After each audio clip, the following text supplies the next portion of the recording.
இப்ப கூட்டணி எதுக்கு வச்சிருக்காங்க பாருங்க, மறுபடியும் திமுகவை முதலமைச்சராக்க, மறுபடியும் அதிமுகவை முதலமைச்சராக்க. இப்ப நம்மகிட்ட எதுக்கு வந்து நிக்கிறாங்க? திமுக ஒழிக்கணுங்களா, அதுக்கு எடப்பாடி முதலமைச்சராக்கணுமா? ஆமாங்க, திமுக ஒழிக்கணும். சீமானை முதலமைச்சர் ஆக்குறதுக்கு தான் நாம் தமிழர் கட்சி. எடப்பாடி முதலமைச்சர் ஆனது அவங்க அக்கா புருஷனை முதலமைச்சர் ஆக்குறதுக்கு நாம் தமிழர் கட்சி தொடங்கல. புரியுதா உங்களுக்கு? நாங்கள் வெல்லணும். நாங்கள் வென்று ஆட்சி அமைக்க 4 சீட்டுக்கு ஆரம்பித்த கட்சி அல்ல நாம் தமிழர் கட்சி, நாட்டை பிடிப்பதற்காக ஆரம்பித்த கட்சி நாம் தமிழர் கட்சி. தெளிவா புரிஞ்சுக்கணும். என்னமோ இங்க நாம் தமிழர் பிள்ளைகள் எல்லாம் ஒண்ணுமே தெரியாத மாதிரியும் உங்களுக்கு அரசியல் புரிய மாட்டேங்குது தம்பி. அதெல்லாம் நீங்க வந்து மத்த கட்சியை நீங்க வந்து என்ன சொல்றீங்க தெரியுமா? அது என்ன 2 சீட்டு மண்டிட்ட கட்சி, காலை நக்கி பழகிற. இன்னைக்கு அண்ணன் திருமாவளவன் பேசுற எனக்கு ஆச்சரியமா இருக்கு. 2016 எங்க அண்ணன் சீமான் சொன்ன பேச்ச கேட்டிருந்தா இன்னைக்கு திருமாவளவனுக்கு இருக்க மதிப்பே வேற. இதுவே கூட்டணி கூட்டணி பேசுற எல்லாருக்கும் நான் தெளிவா கேட்டுக்கிறேன், நல்லா புரிஞ்சுக்குங்க. இன்னைக்கு திராவிட முன்னேற்ற கழகம், அண்ணா திராவிட முன்னேற்ற கழகம், இந்த 2 கட்சிகளை எதிர்த்து தான் எல்லா கட்சியும் தொடங்கினாங்க.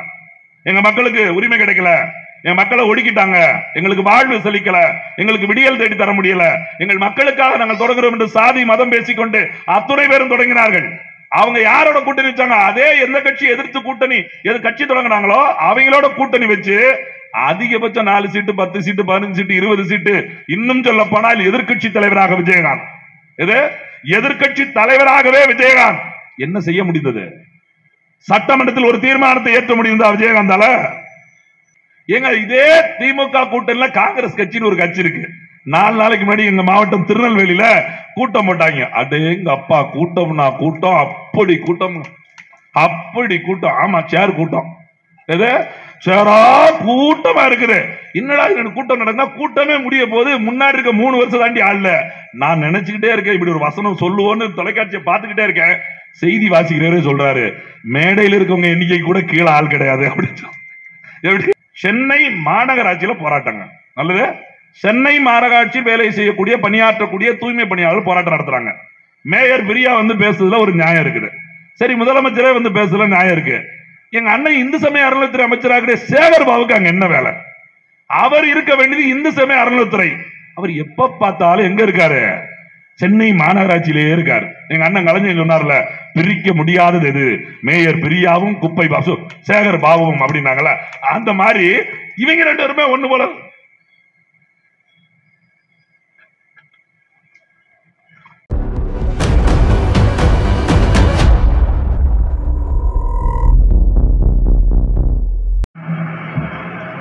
எங்கள் வாழ்வும் எங்கள் வளமும் மங்காத தமிழ் என்று சங்கே முழங்கு. எங்கள் பகைவர் எங்கோ மறைந்தார், எங்குள்ள தமிழர்கள் ஒன்றாதல் கண்டு முழங்கு சங்கே முழங்கு. திங்களோடும் செல்லும் மருதி தன்னோடும் மின்னோடும் உடுக்களோடும் மங்கு கடல் இவற்றோடும் பிறந்த தமிழோடு பிறந்தோம் நாங்கள், ஆண்மை சிங்கத்தின் கூட்டம் என சிறியோர்க்கு ஞாபகம் செய் முழங்கு சங்கே முழங்கு. எல்லாம் கொடுத்துக்கிட்டே இருக்கிறோம், பேர் வேற மாறி மாறி போய்கிட்டே இருக்குது. இது ஏன் இதுல இதுல பள்ளிக்கூடத்துல சான்றிதழ் கொடுக்கிற மாதிரி ஐயா சொல்றாரு, கீழே போய் மாத்தி பிரிச்சுக்கலாமே. பரவாயில்ல, 10 நிமிஷம் பேசுது போனாலும் கூட ஒரு உயிருக்கு குருதி கொடுக்குது என்பது அவ்வளவு சாதாரண காரியம் கிடையாது. அதுக்காக நம்ம 10 நிமிஷம் அவங்களுக்காக விட்டு கொடுக்கறதுல நமக்கு எந்த வருத்தமும் கிடையாது. இந்த மேடை இந்த நிகழ்வுனாலதான் நிறைவு பெறுது அப்படின்னு நான் நம்புறேன். இவ்வளவு நேரம் பேசுனதை விட நாம செஞ்ச செயலை இதுலதான் நம்ம வெளிப்படுத்துறோம். மன்னார்குடி தொகுதியை சார்ந்த அனைத்து உறவுகளுக்கும் வணக்கம். தம்பி வாசுதேவன் அவர்களுடைய 1ஆம் ஆண்டு நினைவு நாள் கூட்டம். நான் இது ஒரு 2வது நினைவு நாள் கூட்டத்தில் இப்படி தமிழ்நாடு முழுக்க இருக்கிறதுல 2வதுல கலந்துக்கிறேன். நான் நினைக்கிறது பொதுவாகவே நினைப்பேன், 15 வருஷம் ஒரு ஆயுள், ஒரு தலைமுறை அப்படின்னு நினைப்பேன். சாராய கடையை பத்தி பேசும்போது சொல்லுவோம், 15 வருஷத்துல ஒரு தலைமுறை குடிக்கி அடிமையாயிட்டே இருக்குது அப்படின்னு. அப்படி 15 ஆண்டுகள் நாம் தமிழர் கட்சி பயணித்து வருகிற போது ஒரு சில உறவுகளை நாங்க இழக்க ஆரம்பிச்சிருக்கிறோம் அப்படின்னு பாக்குற போது கொஞ்சம் வருத்தமா தான் இருக்குது. ஏன்னா எங்களுடைய இலக்கு இன்னும் முடியல, நாங்கள் இந்த பயணம் இன்னும் நிறைவு பெறல, எதை நோக்கி போய்கொண்டிருந்தோமோ இன்னும் ஓடிக்கொண்டிருக்கிறோம். அந்த ஓட்டத்துல எங்களோட ஓடி வந்த பிள்ளைங்க அந்த இடத்துல இருந்து ஏதோ ஒரு காரணத்துல, இயற்கையினாலேயோ வேற ஏதோ நோயினால ஏதோ ஒரு காரணத்துல எங்களை விட்டு பிரிக்கிற போது கொஞ்சம் சிரமமா தான் இருக்குது. ஏன்னா மற்ற கட்சிகள்ல இப்படி ஒரு சம்பவம் நடந்திருந்தா நிறைய என்னென்னலாம் பண்ணிருப்பாங்க. அப்படியான ஒரு சூழலை கூட எங்களால பண்ண முடியவில்லை, அதை சரியா எடுத்து கொண்டு போக முடியல. இருந்தாலும் தம்பி வாசுதேவனோட அம்மா இங்க இருக்கிறாங்க, அவங்க குடும்பத்துக்கு நான் உறுதி அளிப்பேன். மண்ணை சட்டமன்ற தொகுதி என்று நாளை அடுத்த வரலாற்றுல மன்னை சட்டமன்ற தொகுதியை பற்றி அடுத்த தலைமுறை பேசப்படுகிற போது உங்கள் பிள்ளை வாசுதேவனின் பெயர் இல்லாமல் மன்னை சட்டமன்ற தொகுதியை பற்றி பேச்சு வராது. அதற்கு நாம் தமிழர் கட்சி உறுதி அளிக்கிறது. ஏன்னா நாங்க எங்களுக்கு முன்னாடி எங்களுக்காக இறந்து போன, எங்களுக்காக வாழ்ந்து மறைந்த தலைவர்களையே எப்படி போற்ற வேண்டும், பாராட்ட வேண்டும் என்று பேசுகிற சீமானோட தம்பிகள் இங்க நின்று கொண்டிருக்கிறோம். எங்களோடு சரி நேரத்தில் களத்தில் நின்ற பிள்ளையை விட்டு கொடுத்து விட்டு அப்படி ஒரு தலைமுறை அந்த அடுத்த வரலாறை எழுதாமல் கண்டிப்பா நிக்க மாட்டோம் அப்படிங்கிற இந்த இடத்துல இருந்து உறுதி கூறிக்கொள்கிறேன். நாம் தமிழர் கட்சி 2026 சட்டமன்ற தேர்தலை நோக்கி பயணித்துக் கொண்டிருப்பது எல்லாருக்குமே தெரியும். இங்க இருக்கக்கூடிய கடையில் இருக்கக்கூடிய அத்தனை பேருக்கே தெரியும். மற்ற கட்சியெல்லாம் இன்னும் கூட்டணிக்கு யார் வந்திருக்கா, சீட்டை தளர்றது, யார கூட்டணிக்கு சேர்க்கலாம் அப்படின்னு நினைச்சிட்டு இருக்கிற போது நாம் தமிழர் கட்சி கிட்டத்தட்ட 100 வேட்பாளர்கள், அதுலயும் உங்க மாவட்டம் திருவாரூர் மாவட்டத்தில் கிட்டத்தட்ட முடிஞ்சு போச்சுன்னு நினைக்கிறேன். அந்த அளவுக்கு வேட்பாளர்ல எல்லாருக்குமே அறிவிச்சு பாருங்க, ஒரே மேடையில 4 வேட்பாளர்கள் மாதிரி எல்லாரும் வந்து பேசிட்டு போற அளவுக்கு வேட்பாளர்களை அறிவிச்சு இன்னும் தேர்தலே வரல. அப்படி சொல்லுவாங்களே, திருவிழா தொடங்கிருச்சு வார் தேர்தல் அப்படிம்பாங்கல்ல, ரேடியா கட்டின மாதிரி போய் நாம் தமிழர் கட்சி தேர்தல் 8 மாதங்களுக்கு முன்பாகவே தேர்தலை தொடங்கி இருக்கிறது. ஏன் ஒரு சிலர் தோணும், எலெக்ஷன் பின்னாடி தானப்பா இருக்கு, நீங்க என்ன இப்பவே ஓட்டா போட்டுருவாங்க அப்பதானே போடும். ஆமாங்க, அவன் துட்டு இருக்குது, காசு இருக்கு, எல்லாமே குமிஞ்சு கிடக்குது. அந்த ஒரு மாசம் மட்டும் எல்லா வேலையும் பார்த்துட்டு பிரச்சாரம் பண்ற மாதிரியே பாவலா பண்ணிட்டு முதல் நாள் ராத்திரி, அதுக்கு முதல் நாள் ராத்திரியுமே துட்டை கொடுத்துட்டு ஓட்ட வாங்கிட்டு போயிடுவான். ஆனா நாம் தமிழர் கட்சி பிள்ளைகள் வாங்கிய 36 லட்சம் வாக்குகளும் ₹1 கொடுக்காமல் வாங்கிய வாக்கு. அதனாலதான் இப்ப இருந்து தேர்தல் பரப்புரையை தொடங்குறோம். ஒவ்வொரு தொகுதியா வேட்பாளரை அறிவிச்சு ஆனாலும் இப்பயும் கேட்கிறாங்க, நீங்க கூட்டணி வைக்க போறீங்களாம்ல, சீமான் யார்கிட்ட பேசிட்டு இருக்காராம்ல, 100 தொகுதிக்கு வேட்பாளரை அறிவித்து விட்டது நாம் தமிழர் கட்சி. ஏன் கூட்டணி வைக்க கூடாது? எல்லாருமே என்கிட்ட நான் 4 முறை நிக்க போறேன் தம்பி, நீங்க திருப்பி நிக்கிறேன். தென்காசி மாவட்டம் வாசல் நிக்கிறேன், போன முறை தென்காசி பாராளுமன்ற தொகுதியில் நின்ன தம்பி, உங்களுக்கு வாய்ப்பு இருக்கு தம்பி, உங்க ஆளு மட்டும் யாராவது கூட்டணி வச்சா நீங்க ஜெயிச்சிடலாம் தம்பி, ஜெயிச்சிருவோம். நேற்றைய தினம் இது நேற்று நடந்தது. நான் பேரு தொடர் வண்டியில முன்பதிவு செய்யாத பெட்டியில வந்துகிட்டு இருந்தேன், இங்க மன்னார்குடிக்கு வர்றதுக்காக வந்துட்டு இருந்தேன். அப்ப ஒருத்தர் கேட்கிறாரு, என்னண்ணே நான் தான் உங்களையான்னு பார்த்தேன், திருப்பி வீடியோ எடுத்து பார்த்துட்டு உங்க மூஞ்ச சரியா பார்த்துட்டு வந்து நிக்கிறேன் அப்படின்னு சொல்லிட்டு, ஏன்னா இப்படி வர்றீங்க, நீங்க நம்ம கூட்டணி வச்சா ஜெயிக்கிறது வாய்ப்பு இருக்குன்னு சொல்றாங்களா, அப்ப நம்ம ஏன் கூட்டணி வைக்க மாட்டோம் அப்படின்னு கேட்டார். கூட்டணி வச்சா ஜெயிச்சிடலாம், ஜெயிச்சு 10 பேர் எம்எல்ஏ ஆயிடலாம், 20 பேர் எம்எல்ஏ ஆயிடலாம். என்ன முன்பதிவு செய்யப்படாத பெட்டியில வந்து அன்ரிசர்வ் பெட்டியில வந்த மதிவான ரிசர்வ் செய்யப்பட்ட ஏசி பெட்டியில வந்துருவான். மற்றபடி வாசனூர் தொகுதி மக்களுக்கு ஒரு மண்ணும் கிடைக்காது. நான் அப்படி மாறிடுவேன், அப்படியே வாகனத்துல வந்துருவேன். வாகனத்துல ஏன்னா எல்லாமே அரசு பணம், டோல்கேட்ல விட்டுருவாங்க, எங்க பார்த்தாலும் வணக்கம் போட்டுருவாங்க. அங்க மாதிரி 3 வருஷத்துக்கு முன்னாடி இங்க கூட்டம் போடுக்கும்போது சொன்னாங்களா, டிஎஸ்பி அனுமதியே தராம பெரிய சண்டை போட்டு இந்த மேடையில் வந்து ஏறணும். அப்படி எல்லாம் இல்லாம வாங்க வாங்க வாங்க வாங்க வாங்க வாங்க உங்களை தான் எதிர்பார்த்துட்டு இருக்க வாங்க அப்படின்னு ஏற்றி விட்டுருவாங்க. ஆனால் வாக்கு செலுத்திய மக்களுக்கு ஏதாவது நடக்குமா? கூட்டணி பேசுற எல்லாருக்கும் நான் தெளிவா கேட்டுக்கிறேன், நல்லா புரிஞ்சுக்குங்க. இன்றைக்கு திராவிட முன்னேற்ற கழகம், அண்ணா திராவிட முன்னேற்ற கழகம், இந்த 2 கட்சிகளை எதிர்த்து தான் எல்லா கட்சியும் தொடங்கினாங்க. எங்க மக்களுக்கு உரிமை கிடைக்கல, எங்க மக்களை ஒடுக்கிட்டாங்க, எங்களுக்கு வாழ்வு செழிக்கல, எங்களுக்கு விடியல் தேடி தர முடியல, எங்கள் மக்களுக்காக நாங்கள் தொடங்குறோம் என்று சாதி மதம் பேசிக்கொண்டு அத்துணை பேரும் தொடங்கினார்கள். அவங்க யாரோட கூட்டணி வச்சாங்க? அதே எந்த கட்சி எதிர்த்து கூட்டணி கட்சி தொடங்கினாங்களோ அவங்களோட கூட்டணி வச்சு அதிகபட்சம் 4 சீட்டு, 10 சீட்டு, 15 சீட்டு, 20 சீட்டு, இன்னும் சொல்ல போனால் எதிர்கட்சி தலைவராக விஜயகாந்த், எதிர்கட்சி தலைவராகவே விஜயகாந்த் என்ன செய்ய முடிந்தது? சட்டமன்றத்தில் ஒரு தீர்மானத்தை ஏற்ற முடிந்ததா விஜயகாந்தால? இங்க கூட்டணி வைத்த எத்தனை கட்சிகள் சொல்லுகிறார்களே, எப்படியாவது அதிகாரத்தை பிடிக்க வேண்டும், அதிகார பகிர்வுதான் முக்கியம், அதிகாரம் இல்லாமல் அது ஒரு ஸ்ட்ராட்டஜி, அப்படிலாம் இல்லாம அரசியல் ஒண்ணும் பண்ண முடியாது அப்படின்னு பேசிட்டு இருக்காங்கல்ல. போய் கேளுங்க.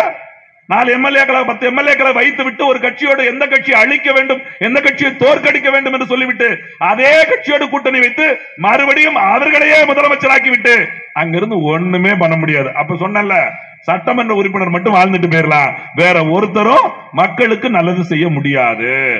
ஆட்சி அதிகாரத்தில் உட்காரணும், ஒன் மேன் ஷோ, கூட்டணி கிடையாது. ஆட்சி அதிகாரத்துல எங்க ஐயா சொன்னாங்கல்ல, தனித்து நின்று பெரும்பான்மை தொகுதியில் வெற்றி பெற்று ஒரு களத்தை உருவாக்கணும். ஆமா உருவாக்கணும், ஆனா இங்க யாருமே உருவாக்கலையே. இதுக்கு முன்னாடி அப்படி இல்லையே. நம்ம தான் வரலாறு படிக்க வேண்டியிருக்குத. வரலாற்றுல எவனுமே கூட்டணி வைக்காம ஜெயிக்கவே மாட்டேங்காங்களா? ஐயோ என்ன பண்றது? ஆமாங்க, கூட்டணி வைக்காம யாருமே ஜெயிக்கல. ஆனாலும் உங்களுக்கு சொல்கிறேன், கூட்டணி வைச்ச ஒருவனும் ஜெயிக்கல. திருமாவளவன் முதலமைச்சர் ஆயிட்டாரா? ராமதாஸ் முதலமைச்சர் ஆயிட்டாரா? விஜயகாந்த் முதலமைச்சர் ஆனாரா? வேல்முருகன் முதலமைச்சர் ஆனாரா? கருணாஸ் முதலமைச்சர் ஆனாரா? ஜான் பாண்டியன் முதலமைச்சர் ஆனாரா? கிருஷ்ணசாமி முதலமைச்சர் ஆனாரா? யார் முதலமைச்சர் ஆனார்? ஒரு எம்எல்ஏ ஆனாங்க. எது? ஒரே ஒரு எம்எல்ஏ. அப்புறம் கூட்டணி எதுக்கு? யார் வேணாம் சொல்றோமோ அவங்கள இப்ப கூட்டணி எதுக்கு வச்சிருக்காங்க பாருங்க. மறுபடியும் திமுகவை முதலமைச்சராக்க, மறுபடியும் அதிமுகவை முதலமைச்சராக்க. இப்ப நம்ம எதுக்கு வந்து நிக்கிறாங்க? திமுக ஒழிக்கணுங்களா? அதுக்கு எடப்பாடி முதலமைச்சராக்கணுமா? ஆமாங்க, திமுக ஒழிக்கணும். சீமானை முதலமைச்சர் ஆக்குறதுக்கு தான் நாம் தமிழர் கட்சி. எடப்பாடி முதலமைச்சர் ஆனது அவங்க அக்கா புருஷனை முதலமைச்சர் ஆக்குறதுக்கு நாம் தமிழர் கட்சி தொடங்கல. புரியுதா உங்களுக்கு?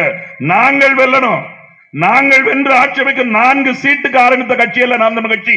நாட்டை பிடிப்பதற்காக ஆரம்பித்த கட்சி நாம் தமிழர் கட்சி. தெளிவா புரிஞ்சுக்கணும். என்னமோ இங்க நாம் தமிழர் பிள்ளைகள் எல்லாம் ஒண்ணுமே தெரியாத மாதிரியும் உங்களுக்கு அரசியல் புரிய மாட்டேங்குது தம்பி. அதெல்லாம் நீங்க வந்து மத்த கட்சியை நீங்க வந்து என்ன சொல்றீங்க தெரியுமா? அது என்ன 2 சீட்டு மண்டிட்ட கட்சி கால நக்கி பழகிற. இன்னைக்கு அண்ணன் திருமாவளவன் பேசுற எனக்கு ஆச்சரியமா இருக்கு. 2016 எங்க அண்ணன் சீமான் சொன்ன பேச்ச கேட்டிருந்தா இன்னைக்கு திருமாவளவனுக்கு இருக்க மதிப்பே வேற. இது வேற. இந்த காணொலியை பார்த்து எங்க அண்ணன் வேற திட்டுவார். எதுக்குடா எங்க அண்ணன் எல்லாம் பேசிட்டு இருக்க அப்படின்னு சொல்லி. எப்படிப்பட்ட தலைவன் வாழ்ந்துட்டு இருக்க பாருங்க. அவங்க என்ன பேசினாலும் நாங்க அவங்களை திட்டக்கூடாது. எது? இங்க தமிழ் சமூகத்தில் இருக்கிற பிள்ளைகளை பேசாதீங்க பேசாதீங்க அப்படின்னு சொல்லிட்டு தான் இருக்கிறாரு. ஆனாலும் வழி இல்லை. எங்க பிள்ளைகளுக்கு நான் எடுத்து சொல்லணும்ல. அவர் பேசுறாரு பாருங்க. எங்களை போய் நக்கி பழைக்கிறோம், 2 சீட்டுக்கு அடிமையா இருக்கிறோம். உங்களுக்கு தெரியுமா? ஆட்சி அதிகாரத்துல பங்கு வேணும், ஸ்ட்ராட்டஜி வேணும். நீங்க என்ன ஜெயிச்சிட்ட? நாம் தமிழர் கேட்கிறார். ஒரு எம்எல்ஏ இருக்குதா? ஒரு கவுன்சிலர் இருக்குதா? அண்ணன் திருமாவளவன் அவர்களே, 6 பேரூராட்சி கவுன்சிலர்களை நாம் தமிழர் கட்சி வென்று இருக்கு. நீங்க மறந்துடாதீங்க. இந்த தொலைக்காட்சியில் உட்காந்துட்டு 19 பேசலாம் பாருங்க. அது மாதிரியே பேசக்கூடாது. நீங்க வென்று இருக்கிறீங்க. நீங்க 2 எம்எல்ஏ 4 எம்எல்ஏ வென்றிருக்கிறீங்க. 4 எம்எல்ஏக்கள் வென்று சாதிக்காத ஒன்றை ஒரு பேரூராட்சி மன்ற உறுப்பினராக கூடிய எங்க அக்கா ஆன்சி சோபாராணி செய்திருக்கிறாங்க. சவால் விடுற திருமாவளவன் அவர்கள் எந்த மேடையிலாவது பேசுவாரா? அவங்க கட்சி உறுப்பினர் செய்த சாதனை, ஒரு சட்டமன்ற உறுப்பினர் செய்த சாதனை ஒன்னு சொல்ல முடியுமா? எங்க அக்கா ஒரு சட்டம் அங்க இருக்கக்கூடிய கன்னியாகுமரி மற்ற குளச்சல் தொகுதியில் இருக்கக்கூடிய ஒரு பேரூராட்சியில ஒரு எங்க சின்னத்தில் நின்று ஒரு உறுப்பினர் அந்த தேர்தல் நிக்கிற போது, தேர்தலை சந்திக்கிற போது ஒரு வாக்குறுதி கொடுக்கிறாங்க. இது இந்த இடத்துல இருக்கிறத மூடி தந்துடுறேன், இது சரி பண்ணி தந்துடுறேன் அப்படின்னு சொல்றாங்க. ஆனால் ஆளுகிற கட்சி வேற கட்சியா இருக்குது. நாங்க 2 பேர் ஜெயிச்சு எங்களை செய்ய விடுவானா? நான் ஏற்கனவே சொன்ன கூட்டணியில் 2 பேர் போய் ஒண்ணுமே பண்ண முடியாது. அதிகாரம் இருக்கணும். அப்படி செய்யவே விடல. ஆனால் கொடுத்த வாக்குறுதியை காப்பாற்ற வேண்டும் என்று சொல்லி சொந்த பணம் 25 லட்சம் ரூபாய் போட்டு அந்த வாக்குறுதியை நிறைவேற்றி காட்டியவர் எங்களது அக்கா ஆன்சி சோபாராணி. இன்னைக்கு சட்டமன்ற தொகுதியோட வேட்பாளராக எங்க அண்ணனால அறிவிக்கப்பட்டிருக்காரு. சொல்ல முடியுமா உங்களால? என்ன 2 சீட்டு வாங்கி 2 இது என்னங்க ஸ்ட்ராட்டஜி? எப்படி காலங்காலமா 2 சீட்லயே இருந்து கட்சியை கலைஞ்சிட்டு போயிருதா? நான் என்ன கேட்கிறேன், கொள்கைங்க. திருமாவளவன் விமர்சிக்காதீங்க, கொள்கை வேணுங்க. நாங்க வந்து பெரியார் கொள்கையை தாங்கி நிக்கிறேன். என்ன பார்த்தா ஒருத்தவங்க சொல்றாங்களா? யாரு? இன்னும் ஒரு பக்கம் பார்த்தா எல்லாரும் வந்து அவர் அடிமைங்கிறாங்க. இந்த சைடு பார்த்தா தலித்து இல்ல, நீங்க தலித்துன்னு சேர்த்து பேசக்கூடாது, இந்த சமூகம் சொல்லுங்கிறாங்க. சமூகத்துக்குள்ளே வந்தா என்ன அங்கேயும் ஏத்துக்க மாட்டேங்காங்க. அப்படி ஆமா, எப்படி ஏத்துக்குவாங்க? ஒரு மண்ணின் விடுதலைக்காக, ஒரு மக்களின் விடுதலைக்காக, ஒடுக்கப்பட்ட மக்களின் விடுதலைக்காக நான் போராட வந்திருக்கேன் அப்படின்னு சொல்லிட்டு இன்றைக்கு அந்த சமூகத்திலிருந்து யாராவது எழுந்து வருகிற போது நேரடியாக குற்றம் சாட்டுகிற அண்ணன் ஏர்போர்ட் மூர்த்தி அவர்களை கமிஷனர் அலுவலகத்தில் முன்னாடி தாக்க சென்றது யாரு? இன்னைக்கு வரைக்கும் திருமாவளவன் ஒரு வார்த்தை பேசியிருக்கிறாரா? ஒரு பாராளுமன்ற உறுப்பினர் மதிப்புக்கிற பெருந்தகை தானே, எங்களுக்கு எல்லாம் வழிகாட்டி தானே. எங்க அண்ணன் சீமான் உங்க இடத்துல வந்து நின்றவர் தானே. ஏன் உங்களுடைய பேச்சை கேட்டு வேலை செய்யல? உங்கள் பிள்ளைகள் ஒருவரை தாக்க சென்றிருக்கிறார்கள். இன்னைக்கு வரைக்கும் உங்களால கண்டிக்க முடியல. ஆனா கூட்டத்தில் என்ன சொல்றீங்க? கேஸ் வாங்கணும், கேஸ். நல்ல வேலை அவர் சொன்னது கேஸ். எது? வழக்கு. அவங்க கட்சிக்காரெல்லாம் புரிஞ்சுக்கிட்டான் கேஸ் வாங்கணும் கேஸ் அப்படின்னு. அவன் வாங்கிட்டு இருக்கான்.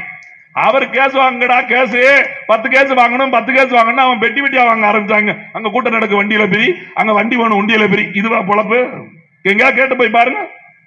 இப்படியா மாற்றம் தொடங்கும்? நீங்க கட்சியோட கூட்டணி என்ன நடந்துரும்? இந்த கூட்டத்துக்கு பெரிய அனுமதி கொடுத்துருவாங்க. நம்ம திமுக கூட்டணியில் இருந்தா இப்படி பாருங்க, என்ன மூஞ்சி தெரியுதா? கொஞ்சம் ஏற்கனவே கருப்பா இருக்குமா? இப்ப அவங்க கூட்டத்தில் கூட்டணியில் இருந்தா நம்ம அதிமுக கூட்டணியில் திமுக கூட்டணியில் இருந்தோம்னு வச்சுங்க, பல லைட்டை போட்டு நேரம் அப்படியே ஜெகஜோதியை நம்மள முன்ன விட்டுருப்பாங்க. இன்னொரு 500 சேர் மட்டும் நம்ம போட்டு வச்சுன்னா அவங்க ஆளை கொடுத்து உட்கார வச்சிருப்பாங்க. அப்படி இப்படி அவர்களே இவர்களே வழக்கம் போல ஒரு ராகம் பாடிட்டு போயிடலாம். அவ்வளவுதானே. வேற என்ன சாதித்து விட முடியும்? ஏங்க இதே திமுக கூட்டணியில காங்கிரஸ் கட்சின்னு ஒரு கட்சி இருக்கு. 4 நாளைக்கு முன்னாடி எங்க மாவட்டம் திருநெல்வேலியில கூட்டம் போட்டாங்க. அடேங்க அப்பா, கூட்டம்னா கூட்டம், அப்படி கூட்டம், அப்படி கூட்டம். ஆமா, சேர் கூட்டம். எது சேரா கூட்டமா இருக்குது. என்னடா கூட்டம் நடந்தா கூட்டமே முடிய போது, முன்னாடி இருக்க 3 வருஷம் தாண்டி ஆள்ல. நான் நினைச்சுக்கிட்டே இருக்கேன், இப்படி ஒரு வசனம் சொல்லுவோன்னு தொலைக்காட்சியை பார்த்துக்கிட்டே இருக்கேன். செய்தி வாசிக்கிறவரே சொல்றாரு, மேடையில் இருக்கவங்க எண்ணிக்கை கூட கீழே ஆள் கிடையாது அப்படின்னு. எப்படி அவங்க மேல உட்கார்ந்து தலைவர்கள் இருக்கா இவருங்க, அவங்க எண்ணிக்கை கூட கீழே ஆளல. ஏன் மத்தியில இத்தனை ஆண்டு காலம் ஆண்ட கட்சி தானே, தமிழ்நாட்டில் ஆளுகிற கட்சியோட கூட்டணியில தானே இருக்குது. ஏன் ஜாதிக்க முடியல, மக்கள்கிட்ட போய் செல்ல முடியல? கொள்கை இல்ல. சிக்கல அதுதான். இன்னும் கேட்கறாங்க, நாம் தமிழர் கட்சி எத்தனை வருஷத்துக்கு கொள்கை விளக்க கூட்டம் நடத்துவீங்க? அது என்ன கொள்கை விளக்க கூட்டம்? தம்பி இருக்கு, கொள்கை விளக்க கூட்டம் நடத்துறோம். உன்கிட்ட இல்ல, இல்லன்னா பா கேளு, சொல்லி தரோம். நாங்க ஒண்ணு எங்க அண்ணன் விஜயா அந்த மாதிரி இப்ப சொல்ல மாட்டோம், நீங்க காப்பி அடிச்சிருவீங்க அப்படின்னு சொல்றதுக்குலாம் ஆள் கிடையாது. நாங்க ஓப்பனா சொல்லிக்கிட்டே இருப்போம். எங்களை வர ஒன்னொன்னா கத்துக்கிட்டே இருப்பேன், கொடுத்துக்கிட்டே இருப்பேன். நீ வேணா காப்பியாவது அடிச்சுட்டு போ. குட்டி குட்டி கதை எல்லாம் காப்பி அடிக்கிறேன், இந்த கொள்கையை கொஞ்சம் காப்பி அடிச்சு சொல்லி விடுங்கயா, மக்களுக்கு அது உபயோகமா இருக்கும். உங்க பிள்ளைகளுக்கும் தெரியணும்ல, யோசிச்சு பாருங்க. கொள்கைதான் அப்படின்னு கேக்குறாங்க. ஐயோ கொள்கையை கேட்கறாங்க. ஆடா பாவியா, என்னமோ கொலை பண்ண கேட்ட மாதிரி கொள்கையை கேட்கறேன்னு அவ்வளவு கொள்கைனா என்னன்னே தெரியல. அரசியலில் அடிப்படை என்ன தெரியுமா? ஒரு கட்சி ஆளும் கட்சியா இருக்கிறது, ஒரு கட்சி எதிர்கட்சியாக இருக்கிறது, பல கட்சிகள் இங்க இருக்கிறது. அத்தனை கட்சிகள் இருக்கிற போது ஒரு புதிய கட்சி ஏன் தொடங்கப்பட வேண்டும்? ஒரு புதிய கட்சி தொடங்கப்பட வேண்டிய அவசியம் என்னன்னா, இங்க இருக்கக்கூடிய அத்தனை கட்சியோட கொள்கை எங்களுக்கு பிடிக்கல, அவருடைய செயல்பாடுகள் பிடிக்கல, அவருடைய நோக்கங்கள் பிடிக்கல. அதனால் ஒரு புதிய பாதை, புதிய கொள்கை, புதிய லட்சியம், புதிய வளர்ச்சி என்று நாங்கள் ஒரு புது கட்சியை தொடங்குகிறோம். அப்படிதான் இருக்கணும். கொள்கையோடு தான் முதல் கட்சியை தொடங்கணும். அப்படி புது கொள்கை இருக்கிற போது கூட்டணியை வைக்க முடியாது. என்ன வைக்க முடியாது? கூட்டணியை வைக்க முடியாது. வேணா அவங்க கூடயே வேணா சேர்ந்துக்கலாம். எப்படி எங்க ஐயா சரத்குமார் கட்சியை கலைச்சிட்டு கனவு கண்டு கலைச்சாரோ குப்புற விழுந்து கலைச்சாரோ அது அவங்க பிரச்சனை. அவர் முதலமைச்சர் ஆகாம மாமியார் கஷ்டம், அதெல்லாம் ரெண்டாவது. ஆனாலும் மானஸ்த உண்மையிலே சொல்றேன், கூட்டணி வச்ச மானங்கட்டவங்களை விட ஒரு கனவு வந்ததுனால நான் கலைச்சிட்டு பிஜேபியோட சேர்ந்துறேன்னு சொன்னார்ல, அவரை போல இருக்க வேண்டும், அவரை போல இருக்க வேண்டும். நான் தனி கட்சிங்க, அவர் தனி கட்சிங்க. தேர்தலுக்கு மட்டும் அவரோட போற விடுங்க, அவர் கட்சியில போய் சேர்ந்துக்கிறேன். ஆமையா அப்படிதான் சேரணியா. மத்தவன் என்ன பண்றான்? தேர்தலுக்கு மட்டும் சேருவேன், தேர்ந்து முடிஞ்சவன ஜெயிச்சுட்டு உங்களை எதிர்ப்போம், நாங்கள் கூட்டணியில இருப்போம், கூட்டணியிலிருந்து அவர்கள் செய்யற தவறுகளை சுட்டி காட்டுவோம், நல்லதுக்கு காட்டி பிடிப்போம். ஏன்னா நல்லதுக்கு மட்டும் காட்டி சுட்டி காட்டி சுட்டி காட்டி என்ன திருந்திட்டாங்க? வேங்கவேல நடந்த பிரச்சனை தீர்க்க முடிஞ்சதா? வேங்கவேலில் மலத்தை கலந்தார்கள். இன்றைக்கு இருக்கக்கூடிய கூட்டணி கட்சியில் ஒரு கட்சி பேச முடிஞ்சதா? குடிச்சவன் அவனே கலந்தவன் சொல்லிட்டு போயிட்டான் கூடுதலா. அப்பவும் வாய் திறக்க முடியல. எங்க போச்சு உங்க கூட்டணி தர்மம்? கூட்டணி எத்திக்ஸா? ஸ்ட்ராட்டஜி? அடேங்கப்பா, ரெண்டு வார்த்தை மட்டும் அப்படி இப்படி விட்டா நம்மால பாப்பா அப்பா எப்படி பத்திராரு தெரியுமா அப்படின்னு அப்படியே வந்துடுவாங்க நினைப்பா. தலை இது எல்லாருக்கும் வருந்தல. இன்னும் 4 நாள் நான் இப்படி மட்டும் வச்சுக்கிட்டே இருந்தேன்னு வச்சுங்களேன், எனக்கு எந்திரிச்சிடும். அதெல்லாம் ஒரு பெரிய விஷயம்லாம் கிடையாது. இதுக்கா மதிப்பு இருக்குது? கொள்கை வேணும், கோட்பாடு வேணும். மக்களின் விடுதலையை பற்றி பேசக்கூடிய நாம் மக்களுக்காக என்ன செய்ய போகிறோம்? எங்க அண்ணன் பேசுறாருல, எல்லா கட்சியும் திட்டுறது பெரிய பெரிய விஷயம் கிடையாது. யாரையும் யாரும் விமர்சித்து பேசிடலாம், யாரும் யாரையும் ஒருமையில நீ வா போன்னு பேச முடியும். ஆனால் மக்களுக்கான நல்லதை யார் பேசுகிறார்? அதுதான் சிக்கல், அதுதான் வேலை இங்க இருக்குது. எங்க அண்ணன் பேசுறாருல, 2016 தேர்தலை சந்திக்கிற போது நாங்க சொன்னோம். எது இன்னைக்கு 2026 10 வருஷம் ஆயிப்போச்சு தேர்தல். அதுக்கு வந்து நாங்க 2016 சொன்னாரு, தேர்தல் அறிக்கை கிடையாது நாம் தமிழர் கட்சியில. ஒவ்வொரு தேர்தலுக்கும் அறிக்கை கொடுப்பதற்கு நாம் தமிழர் கட்சி கிடையாது. தேர்தலுக்கு தேர்தல் அறிக்கை கொடுக்க முடியாது. ஒரே புத்தகம் தான். நான் என்ன பண்ண போறேன்? தண்ணி என்ன பண்ண போறேன், மரத்தை என்ன பண்ண போறேன், காற்றை என்ன பண்ண போறேன், நிலத்தை என்ன பண்ண போறேன், இங்க இருக்கக்கூடிய மக்களின் வேலை வாய்ப்பு என்ன போறேன், இளைஞர்களுக்கு என்ன பண்ண போறேன், மக்களோட பசியை போக்க என்ன பண்ண, விவசாயத்தை என்ன பண்ண போறேன், தொழிற்சாலை என்ன பண்ண போறேன், எல்லாவற்றையும் என்ன பண்ண போறோம். ஒரே புத்தகம் www.மக்கள்.com அப்படியே எழுதி முடிச்சு. நீ எப்பனாலும் போய் பாத்துக்கங்க. தேர்தல் உங்கள்கிட்ட வந்து கூவ முடியாது, அப்படி துண்டை கொடுத்து நாங்க பாத்தீங்கன்னா ரொம்ப யோக்கியம் அப்படின்னு சொல்றதுக்கு ஒண்ணுமே இல்ல. ஏதாவது ஒரு கட்சி சொல்லுங்க, ஏதாவது ஒரு கட்சி. ஆனா ஒரு சிக்கல் இருக்குது. எங்க அண்ணன் சீமான் அவர்கள் கொடுத்த புத்தகத்தை போலதான் இவங்களும் ஒரே பேப்பர் தான் கொடுக்காங்க. எனக்கு தெரியும் மன்னார்குடியில ஒரு 30 வருஷம் கோரிக்கை நினைக்கிறேன், இந்த பாதாள சக்கர கோரிக்கை, இந்த பேருந்து நிலைய கோரிக்கை ஒரு 20 வருஷம் கோரிக்கையாவது இருக்கும். 4 தேர்தலுக்காவது கொடுத்திருப்பாங்களா இல்லையா? அதை யோசித்து பார்த்தேன். நம்மளும் ஒன்னாத்தான் கொடுக்கோம், அவனும் ஒன்னாத்தான் கொடுக்கானோ. எப்படி ஒரே கோரிக்கை தான் கொடுப்போம், ஆனா ஜெயிப்போம் செய்ய மாட்டோம். எப்படி ஜெயிப்போம் செய்ய மாட்டோம். நீங்க பேசுறாங்களா திராவிட முன்னேற்ற கழகம், நாங்கள் 99% கோரிக்கையை நிறைவேற்றி விட்டோம். மறுநாள் 97% முடித்து விட்டோம். இவன் ரொம்ப பக்கத்துல போயிட்டு தெரிஞ்சிருச்சு. ஒருத்தர் 89% நிறைவேற்றி இருக்கிறோம். அவன் துடிச்சு பிடிச்சு எடுத்துட்டு 502 போட்ட 350 கூட பக்கத்துல வரடா 150 நிக்கி அப்படின்னு சொல்றான். அதான் 80% பக்கத்துல வந்துட்டோம்ல, கொஞ்சம் முன்ன பின்ன இருக்கும், வந்துகிட்டே இருக்கும். சரி, முக்கியமானது, நீங்கள் எதையெல்லாம் எதிர்க்கட்சி தலைவராக இருக்கும்போது போராடினீர்களோ, அரசு பணியாளர்களின் ஆதரவை பெற்றுத்தான் உங்கள் ஆட்சி அமைத்தீர்கள். அந்த அரசு பணியாளர்களுக்கு அரசு ஊழியர்களுக்கு பழைய ஓய்வு திட்டத்தை திரும்ப பெற்று தருவேன்னு சொன்னீங்களே, ஏன் வாய் திறக்கல அப்படின்னு கேட்டா சத்தமே இல்ல, சத்தமே இல்ல. தூய்மை பணியாளர்களை தனியார் மயமாக்குவதை தடுத்து நிறுத்துவோம் பேசியிருந்தீங்களே, அவர்கள் போராடியவர்களுக்கு ஆதரவு தெரிவித்துக்கிற மாநகராட்சி கமிஷனர் போய் ஸ்டாலின் மனு கொடுத்தாரு. இன்னைக்கு உங்க ஆட்சியில ஏன் போராட்டம் நடக்குது கேட்கணும்ல. நான் இங்க இருக்க எல்லாருமே நல்ல அரசியல் தெரிஞ்சிருப்பீங்க. நாம் தமிழர் பேசுறத கவனிக்கிறவங்களுக்கு நான் ஒண்ணு சொல்ல, திமுக காரங்க கேட்டீங்கன்னா நீங்களும் போய் கேளுங்க. சென்னை மாநகராட்சியில போராட்டங்க நல்லது. சென்னை மாநகராட்சி வேலை செய்யக்கூடிய பணியாற்றக்கூடிய தூய்மை பணியாளர்கள் போராட்டம் நடத்துறாங்க. மேயர் பிரியா வந்து பேசுறதுல ஒரு நியாயம் இருக்குது. சரி, முதலமைச்சரே வந்து பேசுறதுல நியாயம் இருக்கு. எங்க அண்ணன் இந்து சமய அறநிலையத்துறை அமைச்சராக சேகர் பாபுக்கு அங்க என்ன வேலை? அவர் இருக்க வேண்டியது இந்து சமய அறநிலையத்துறை. அவர் எப்ப பார்த்தாலும் எங்க இருக்காரு? சென்னை மாநகராட்சியிலேயே இருக்காரு. எங்க அண்ணன் கலைஞர் சொன்னார்ல, பிரிக்க முடியாதது எது? மேயர் பிரியாவும் குப்பை பாசு சேகர் பாபுவும் அப்படின்னாங்களா, அந்த மாதிரி இவங்க ரெண்டு பேருமே ஒண்ணு போல.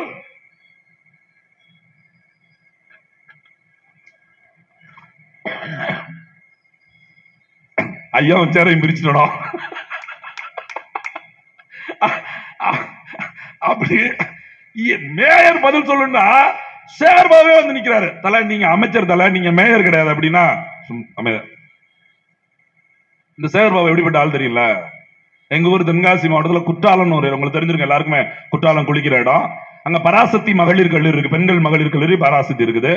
அந்த மகளிர் கல்லூரிக்கு போன ஜூலை மாசம் சேகர் பாபு வராரு. ஏன்னா எல்லா ஊர்லயும் எல்லா இடத்துக்கும் போய் நம்ம அமைச்சர் அப்படின்னு வந்தா காட்டணும்ல, அங்க வர்றாரு. அங்க வந்தவர் அந்த கல்லூரி எல்லாம் பார்த்துட்டு எங்க பிள்ளைகள் எல்லாம் பார்த்து பேசும்போது சொல்றாரு, வர்ற ஆகஸ்ட் மாசத்துல இருந்து கல்லூரியில விடுதியில படிக்கக்கூடிய பெண்களுக்கு 3 மேளை சாப்பாடும் இலவசம் தான், இனிமே உங்களுக்கு மெஸ் பீஸ் வராது, பில்லு கிடையாது அப்படின்னு சொல்லிட்டு போயிட்டாரு. நம்ம ஆளு வீட்டுக்கு உடனே தந்தி அடிக்காத வரையா போன் போட்டுச்சு நம்ம பிள்ளைங்க எல்லாம். அமைச்சர் சொல்லிட்டாங்க ஓட்டு போட்டுரும், திமுக ஓட்டு போட்டுறணும், அடுத்த மாசத்துல இருந்து பீஸ் கிடையாதுன்ட்டாங்க. இப்ப திடீர்னு 9 மாசம் ஆயிடுச்சு, என்னன்னு லேசா கேட்கலான்னு பாக்குறேன். பச்சுன்னு மாய முடித ஒண்ணு வாய் திறக்க மாட்டேங்குது. ஏன் சொல்லுங்க, பில்லு வீட்டுக்கு வந்துருச்சு. மெஸ் பீஸ் 4500 ரூபாய் வீட்டுக்கு வந்துருச்சு செப்டம்பர் மாசத்துக்கு. ஆகஸ்டே பில்லு கிடையாது, மெஸ் பீஸ் கிடையாதுன்னு சொல்லிட்டு போனேன். சேகர் பாபு போய் பார்க்க முடியுமா இவங்களால? எங்க குற்றாலத்துல இருந்து சென்னையில் இருக்கக்கூடிய தூய்மை பணியாளர்களே சந்திக்க முடியல, இவர் போய் பார்க்க முடியுமா? யோசிச்சு பாருங்க. ஆனா அவர் தான் எல்லாத்துலயும் வந்து நிக்கிறாரு. அது ஏதாவது கேள்வி கேட்டு பாருங்களேன், அதெல்லாம் காது கேட்கல. ஒரு அமைச்சர் எப்படி ஒரு அமைச்சர் பேசுகிற பேச்சா? தூய்மை பணியாளர்கள் பற்றி உங்களுக்கு ஒண்ணுமே தெரியாது. தூய்மை பணியாளர்கள் 10 நாள் வேலை செய்யலாம் நிலைமை என்ன தெரியுமா? நினைச்சு பாருங்க. உங்க கட்சியின் தலைவராக இருக்கக்கூடிய இன்றைய முதலமைச்சர் ஸ்டாலின் தூய்மை பணியாளருக்கு ஆதரவாக அன்றைக்கு போராட்டம் நடத்துறவர்கள் நின்று கமிஷனர்கிட்ட போய் மனு கொடுத்தாரு. அதுக்கு என்ன அர்த்தம்? அப்ப என்ன அர்த்தம்? கொள்கை இல்லாம இருக்க போய் தான் திமுக எதிர்கட்சியா இருக்கும்போது கோஷம் போடுது, நீட்டு வேண்டாமா, சாராய கடையை மூடணுமா. இங்க பாருங்க, இப்ப கொஞ்ச நேரத்துக்கு முன்னாடி பேசுறதுக்கு முன்னாடி சரி அப்படியே சிறுநீர் கழிச்சு வந்துடலாம் அப்படின்னு போறேன். அப்பதான் விசாரிக்க மண்ணை இந்த இருக்கக்கூடிய நகராட்சிக்குள்ள ஒரு பொது கழிப்பிடமே இல்லைங்க. இவ்வளவு பெரிய 40,000 பேர் வசிக்கக்கூடிய அந்த மண்ணை நகராட்சியில ஒரு பொது கழிப்பிடம் இல்ல. ஆனா நான் நிக்கிற இடத்துல சுத்தி ஒரு 100 மீட்டர்ல 3 டாஸ்மார்க் இருக்கு. இப்ப என்ன பிரச்சனை? குடிக்க ரெடி, எங்க விடுறது? குடிக்க நான் ரெடிங்க, நான் வெளியிருக்காரன், நீங்க தப்பா நினைக்க கூடாது. நீங்க வீட்டுக்கு போயிடலாம், நான் ரோட்டுக்கு தான் போகணும். இப்ப குடிக்க நான் வந்துருவேன். பின்னாடி போனா ஒரு பெரிய கடை இருக்குது, இந்த சைடு போனா ஒரு சாதாரணமா இருக்குது, இப்படி திருப்பி போனா ஒரு கடை இருக்குது. குடிச்சிட்டு ஒருவேளை கொஞ்சம் அதிகமா குடிச்சிட்டு வந்தா எங்க போக? எப்படி ஊத்துற வாயில போட்டுறவா இல்ல கடையில வந்து நிக்கவா? கேட்கணும்ல. ஏன் இவ்வளவு பெரிய நகராட்சியில் ஒரு பொது கழிப்பிடத்தை சாதிக்க முடியல? 3 தடவை எம்எல்ஏ யாரு? எங்க அண்ணன் ராஜா டிஆர் பாலுவோட பையன் 3 முறை சட்டமன்ற உறுப்பினர், இன்னைக்கு அமைச்சர். வெளிநாடு சென்று நிதியை ஈர்க்க போகிறாரு. இந்த தொகுதியில என்ன வேணும் தெரியல. எங்க டாஸ்மாக் கடையை திறக்க தெரிஞ்ச உங்களுக்கு எங்கடான்னு பார்த்து வடசேரியில நீங்க பிறந்த ஊர்ல ஒரு ரசாயன தொழிற்சாலை தொடங்கி அந்த ரசாயன தொழிற்சாலை வெளிநாட்டு மதுபானம் தொடங்கலான்னு சொன்ன உடனே அந்த மக்கள் விரட்டி கல்லால் அடிக்காத அடிச்சு நீதிமன்றம் போய் கருப்பு கொடி காட்டி கிட்டத்தட்ட 6 வருஷம் போராடி அந்த ஆளையே இழுத்து முடினதுக்கு அப்புறமும் கருணாவூர் எங்க இருக்குன்னு தேடி போய் போயிட்டு இழிச்சவா எங்கத்தான் இருக்கா அப்படின்னு சாராய கடை வைக்க தெரிஞ்ச உங்களுக்கு குடிமகங்கள் ஒதுங்கிறதுக்காவது ஒரு குடிமகன், நான் நார்மலா குடிமகன், நீங்க இந்த குடியார பேர் அப்படி சொல்ல முடியாது, பிரச்சனை பண்ணிடுவாங்க. அவர்கள் இது மது பிரியர்கள். நான் எங்களை சொன்ன குடிமகன், இந்த நாட்டின் வாக்களித்து வாய்க்கரிச்சு போட்டு அவனுக்கு வரி செலுத்தி வம்பாக வீட்டுக்கு சென்று அப்படி எங்களை மாதிரி குடிமகன் சொல்ல. ஒரு குடிமகன் ஒதுங்கிறதுக்காவது ஒரு பொது கழிப்பிடம் கட்டி கொடுக்கணுமா வேணுமா? சரி, பேருந்து நிலையம் கட்டுறாங்க, அதுலயாவது வைக்கிறாங்களா இல்லையா? எல்லாரும் பேசிடுவாங்க நகராட்சி ஆகி போச்சு அவங்களுக்கு. இதுல பக்கத்து ஊர்லாம் சேர்த்து எல் சைஸ்ல கொண்டு வரணும் முடிவு வேற பண்ணிட்டாங்க. ஏன்னா அவங்களுக்கு கட்டம் எல்லுல தான் இருக்கு இருக்கும், ரவுண்ட்ல இருந்தா தூக்கி போட்டுருன்னு சொல்லியிருப்பாங்க இருக்கும். இப்ப அதை செஞ்சுட்டாங்கன்னா என்ன தெரியுமா, அங்க நகராட்சியில எப்படி 5 ரூபா வாங்கிடுவாங்க. இவங்க வெளியே வந்து பேசுவாங்க, உங்களுக்கு 1000 ரூபாய் கொடுத்த கட்சி, உங்களுக்கு ஓசியில் அரிசி போட்ட கட்சி, உங்களுக்கு வேட்டி சேலை கொடுத்த, அப்படியே திருப்பி சொல்லணும். ஆமா ஒண்ணுக்கு இருக்கிறது 5 ரூபா வாங்கின கட்சி அப்படின்னு நம்ம திருப்பி சொல்லணும். சாப்பிடுற அரிசி இலவசம், ஒருபடி அரிசி இலவசம் சொல்ற நீ சிறுநீர் கழிப்பதற்கு 5 ரூபா வாங்குற கொஞ்சமா வெக்கமா இல்ல? நான் அதை யோசித்து பார்த்தேன். நான் ஆம்பளைங்க, நான் ஆம்பளை. எங்க ஒரு இடத்துல ஒதுங்கிடுவீங்க, இது சொல்ல நான் வெக்கப்படவே இல்லை. எங்க ஒரு இடத்துல இப்ப கூட கோயில்ல பகல் நான் பாட்டு ஓரம் போயிட்டு இருந்தேன். உண்மைதான். பெண்கள் எங்க போவாங்க? ஒரு பேருந்து காத்திருக்கவங்க, நகரத்துல வந்து துணி எடுக்க வந்தவங்க, ஒரு வேலையா வந்தவங்க 2 மணி நேரத்துல அவங்க கண்டிப்பா போயே ஆகணும். எங்க போறது? தண்ணியே குடிக்க மாட்டாங்க. தண்ணி குடிச்சோம்னா ஐயோ நம்ம எங்க ஒதுங்க வேண்டி இருக்குமே, என்ன பண்றது? தண்ணி குடிக்காம நிப்பாங்க. இவன் சட்டம் இங்க நாட்டுல நடத்த என்ன சொல்லுது, ஒரு நாளைக்கு 6 லிட்டர் தண்ணி குடிக்கணும். 6 லிட்டர் தண்ணி குடித்தாதான் ஆரோக்கியமா இருக்க முடியுமா? 6 லிட்டர் தண்ணீர் குடிக்கிற அளவுக்கு வெளியில வந்தா வாய்ப்பு வசதி வச்சிருக்கா? நீ வாய்ப்பு வசதிகள் ஏற்படுத்திருக்கா? குடிக்கிற தண்ணீர் விற்பனைக்கு வந்துருச்சுங்க உங்க நாட்டுல. குடிக்கிற தண்ணீர் நீ சாராய கடை திறந்து என்ன பண்ற? நீ டாஸ்மார்க் ஆளை தொடர்ந்து அரிசியால ஆளை தொடர்ந்து என்ன நடக்குது? குடிக்கிற தண்ணீர்லாம் உப்பாய் போயிருது. இன்னைக்கு பாருங்க, கருணாவூர்ல கொஞ்ச நாள் கழிச்சு வரும், அங்க ஏழை சாமானிய மக்கள் இருக்கிறான். வடசேரில கொஞ்சம் பணக்காரனா இருந்தான், சென்னையில எல்லா பேரும் பணக்காரனா இருந்தாங்க, அவன் அடிச்சு விரட்டிட்டான் வெள்ளக்க மத்த எடுத்துட்டு. இந்த கருணாவூர்ல பாதிக்கப்பட்ட ஒடுக்கப்பட்ட மக்கள் இருக்காங்க, ஏழை தலையா இருக்காங்க. 4 பேர் அங்கிட்டு கத்துனா 4 பேருக்கு சாரா வாங்கி குடிச்சு அவனே சண்டை ஓட்டிக்கிட்டு அவனே போயிருக்கா, நம்ம பக்கம் ஒருத்தனும் வரமாட்டான் அப்படின்னு கருணாவூர்ல இருக்கிற. இல்ல கூட்டணி கட்சியில நம்ம திருமாவளவன் இருக்காரு, இப்படி சொன்னா விட்டுருவாங்கன்னு நினைச்சுக்கிட்டு இருக்கிற. வந்துருச்சு நாம் தமிழர் ஒரு கட்சி. எப்படி வடசேரில் அடிச்சு விரட்டினாங்களோ அது போல கருணாவூர்லயும் TR பாலுவையும் அவர் மகன் ராஜாவே அடிச்சு விரட்டுற காலம் வரும். நம்ம விளையாட்டுன்னு சொல்லல, நாட்டு எங்க உங்களுக்கு எத்தனை முறைங்க இன்னைக்கு இந்த திராவிட முன்னேற்ற கழகத்தோட பொருளாளர் யாரு? பாலு அவர்கள், TR பாலு அவர்கள் பொருளாளர். எத்தனை முறை பாராளுமன்ற உறுப்பினர் தமிழ்நாட்டில இருந்து. அவர் பையன் 3 முறை சட்டமன்ற உறுப்பினர், தமிழ்நாட்டின் அமைச்சர். நீங்கள் உங்கள் பெற்றெடுத்த ஊரு, உங்க சொந்த தொகுதி. இந்த தொகுதியில ஒரு குடிக்கிற தண்ணீரை உப்பு நீராக மாற்றி கொண்டிருக்கீங்களே, அடுத்த தலைமுறை பிள்ளைகளுக்கு எப்படி தண்ணீர் கிடைக்கும் என்பதை உணர்ந்தீர்களா? ஏன் குடிக்கிற நீர் கடையில 20 ரூபாய்க்கு விற்கிறான், போத்தால் விற்கிறான, கிண்லே அந்த பிஸ்லரி அப்படின்னு அக்வா பீனான் வித்துட்டு 20 ரூபாய் 22 ரூபாய் வித்துக்கிட்டு இருக்கானே. அப்ப பிள்ளைங்களுக்கு தண்ணி யோசித்து பாருங்களேன். இதுல என்னன்னா, சாரா கடையில மட்டும் பாருங்க 7 ரூபாய்க்கு தண்ணி கொண்டு வந்துருவாங்க. ஏன்? தண்ணி வீணாக கூடாது, இந்த மிக்சிங் அளவு கரெக்டா. அப்படி இதுக்கு இது என்னடா சின்னதா கொண்டு வந்திருக்கீங்க, மத்த இடத்துல கிடைக்க மாட்டேங்குது. 10 ரூபா பாட்டில தான், இப்ப 10 ரூபா கிடையாது 7 ரூபா தான். அப்படியே அதுவே ஒரு குடும்பம் மாதிரி தான் இருக்கு. அப்படி தரக்க இப்படி ஒத்த பிடிச்சிரு. என்னன்னு கேட்டா, தண்ணியை வீணாக்குறது எங்களுக்கு ரொம்ப சுத்தமா பிடிக்காதுன்னு. அடே மூதேவியா, நீங்க குடிச்சு சாவறதுக்கு எங்கள் தண்ணியை வீணாக்குறத. குடி தண்ணி இல்லாம குடத்தை வச்சுட்டு போராடி இருக்க தமிழ்நாடு முழுக்க போராட்டம் நடக்குதுங்க. எந்த இடத்துல நீங்க யோசித்து பாருங்க, எங்க தண்ணி சரியா இருக்குது, எங்க குடிக்கிற தண்ணி சரியா கிடைக்க முடியுது? ஒரு குடிக்கிற தண்ணீர் விற்பனைக்கு வந்த தேசம் எப்படிங்க உருப்படும்? என்ன கொள்கை? குடிநீர் விற்பனையா? 1 லிட்டர் தண்ணீர் இன்னைக்கு 20 ரூபா. வெளிநாட்டு நிறுவனம் இங்க எப்படி எடுக்க தெரியுமா? கொக்கோ கோலா, பெப்சி கம்பெனிக்காரன் திருநெல்வேலியில போய் எடுக்கிறா பாருங்க, எப்படி தாளையத்துல எப்படி எடுக்கிறா தெரியுமா? 1000 லிட்டர் தண்ணீர் வெறும் 35 பைசா. எது? 7-அப்புக்கும் பெப்சிக்கும் கொக்கோ கோலாவும் எடுக்கிறாங்க தண்ணி. ராட்சத கொலாயை கொண்டு வந்து உள்ள விட்டு ஒரிச்சு சுத்தி இருக்கிற பல ஆயிரம் ஏக்கர் தண்ணீர் உள்ள இழுத்துருவேன். வெறும் 1000 லிட்டர் தண்ணீர் 35 பைசாங்க. நமக்கு 1 லிட்டர் பெப்சி கொக்கோ கோலா எவ்வளவு வந்து சேருது நினைச்சு பாருங்க. யாரோட வரி பணம்? யாரோட தண்ணி? இந்த இயற்கை வளம் என்பது நமக்கானது. நீங்க வயல்ல இத்தனை மோட்டருக்கு மேல போட முடியாதுமா, இங்க இம்பிட்டுக்கு மேல கொலாய் போடக்கூடாதுமா. அவர் ராட்சத கொலாயை கொண்டு வந்து போட்டுருவான். அவன் வாங்குவான், ஒரு பல ஆயிரம் ஏக்கர் வாங்கிடும், சுத்தி மின்வெளி அமைச்சிடும், நம்மள உள்ளே போட மாட்டாங்க. அங்க என்ன நடக்குன்னு நம்மளால பார்க்க முடியாது. என்ன நடக்குன்னு பாக்குறதுக்குள்ளேயே நம்ம அழிஞ்சு போயிருவோம். இதுல உடனே சொல்லி தகவல் உரிமை சட்டம் இருக்கு, நீங்க அதுல போட்டீங்கன்னா கேட்டு சொல்லிடுவாங்க. எவன் கேட்டான்னு சொல்லி கொடுத்துருவாங்க. எவன் கேட்டான்னு சொல்லி கொடுத்துருவாங்க, தெருவு வீட்டு தடி வந்துருவான். நான் விளையாட்டுக்கு சொல்லல, நாங்கள் எங்க பகுதியில் செங்கச்சொல்லை எடுத்து போராடுறோம், மணல் கடத்தை எடுத்து போராடிக்கிட்டே இருந்தோம். இப்ப சமீபத்தில் ராஜபாளையம் பக்கத்துல இப்படிதான், தலவாவரத்துக்கு பக்கத்துல ஒரு ஊரு, என் தம்பி வைரமுத்துன்னு ஒரு தம்பி, இப்படிதான் மணல் திருட்டு நடக்குன்னு சொல்லி இந்த இடத்துல அனுமதி வாங்கிட்டு அங்க அல்றாங்கன்னு சொல்லி கண்டுபிடிச்சு ஒரு போராட்டம் நான் பேசிட்டு வந்தேன். நான் வெளியூர் போயிருக்கேன். அவன் மறுநாள் அங்கே களத்துக்கு போய் நின்று 10-20 பேர் நின்று வீடியோ எடுத்து ஒரு 10 நாள் வண்டி ஓட விடல. தம்பி கேரளாவில் வேலை செய்யறான். பாத்து நீங்க நம்ப மாட்டீங்க, 2 நாள் பேசி பார்த்தாங்க. என்கிட்ட ஒருத்தர் வந்து பேசுறாரு, தம்பிட்டு சொல்லுங்க, கொஞ்சம் ஏதாவது பார்த்து பண்ணிக்கலாம்னு சொல்லுங்க அப்படின்னு. சரி, நம்மள வந்து பிடிச்சிட்டாங்க, நம்ம இதுல இருந்து தப்பிக்கணும் அப்படின்னு சொல்லிட்டு நான் எல்லாமே சொல்லி கொடுத்துட்டேன் அவனுக்கு. அன்னைக்கு போய் நானே ஆர்ப்பாட்டத்தில் பேசிட்டு வந்துட்டேன், இப்படி கேஸ் போடணும், அப்படி பண்ணண்டா, இப்படின்னு சொல்லிட்டு. இப்ப போய் நான் இப்படின்னு வச்சுக்கோங்க, இப்படி அண்ணன் காசு வாங்கிட்டாரு, அப்படி நம்மகிட்ட வந்து நிக்க நம்மள சொல்லி வாங்கினேன், அதனால நான் ஒண்ணும் பண்ண முடியாது, நான் தப்பிச்சலாம்னு சொல்லி நான் சொல்லிட்டேன். ஆனா எனக்கு பின்விளைவு என்னன்னு தெரியாம இப்படிதான் வேணாலும் தப்பிச்சுக்கிட்டு இருந்தேன். ஆனா அதுக்கப்புறம் அவன் எடுத்தாங்க பாருங்க ஒரு முடிவு. இங்க இருந்து நேரம் 15 கிளம்பி போயிட்டாங்க கேரளாக்கு, என் தம்பியை போடுறதுக்கு. கொலை பண்ணவே போயிட்டாங்க. அவன் போனதுக்கு அப்புறம் அதுல போன ஒரு பையன் தான் வேற வழி இல்லாம என்னோட இன்னொரு கட்சிக்கார பையனுக்கு போன் போட்டு சொல்லி இதுக்காக போய்கிட்டு இருக்கோம்னே அப்படின்னு சொல்லி அப்புறம் அவனை அங்க இருந்து மறைக்க வச்சு ஆளை கண்டுபிடிக்க முடியுது. கேரளா போலீஸ் என்ன சொல்றான் தெரியுமா? கேரளா கம்யூனிஸ்ட் கட்சி கேட்டுக்குங்க, கேரளா கட்சியை கூட்டு வச்சுட்டு பேசுறான். இந்த கேரளால இருந்து பழைக்காம மத்தியலா, ஆனா உங்க ஊருக்கு கல்லு கொண்டு வரக்கூடாது, மண்ணு கொண்டு வரக்கூடாது, இவன் தான் நாம் தமிழ் கட்சியில போராட்டம் பேசிக்கிட்டு இருக்கான் பாருங்க அப்படின்னு அவன் இங்க ஊர்ல பேசின வீடியோவை காட்டி அவங்க இனிமே வேலை செய்யக்கூடாது இழுத்து அப்புறம் இங்க இருந்து நாங்க பேச்சுவார்த்தை நடத்தி திருப்பி இங்க கூட்டு வந்து அப்படி பண்ணக்கூடாது, வைக்க கூடாது, பிரச்சனை யாருன்னு சொல்லி இப்ப முடிச்சு வச்சு நினைச்சு பாருங்க. அதிகாரம் எங்க போய் நிக்குன்னு பாருங்க. அதிகாரம் இல்லைன்னா நம்ம என்ன பண்ண முடியும்? பேசலாம், போராடலாம், முடிவு அவங்க கையில தான் இருக்கு. நான் அதனால சொன்னேன், நீ 4 சீட்டு வாங்கிடலாம், 40 சீட்டு கூட வாங்கிடலாம், எதிர்கட்சி தலைவராக கூட ஆயிடலாம், ஒன்னும் கிழிக்க முடியாது. கையெழுத்து போடுற அதிகாரம் ஒன்றை கிடையாது. இதுல எங்க அண்ணன் திருமாவளவன் துணை முதலமைச்சர், பெரிய துணை முதலமைச்சர், ஏன் முதலமைச்சர் ஆகக்கூடாதா? நீங்க முக்குங்க, உங்க முக்குக்கு நீங்க பிரதமர் கூட ஆகலாமே. உங்க வாயை உங்க உருட்டுங்க. இவருக்கு துணை முதலமைச்சர்னா ரொம்ப அப்படி என்ன ஆதவர்ஜன என்னை துணை முதலமைச்சர், என் திருமாவளவன் முதலமைச்சர் ஆகக்கூடாதா? ஆகலாமே. 2 எம்எல்ஏ இருந்தா ஆகலான்னு எப்ப சட்டம் போடுறாங்களோ அப்ப ஆயிக்கங்க. யாரு மானம் கட்டு போச்சு? யாரு கேட்டா?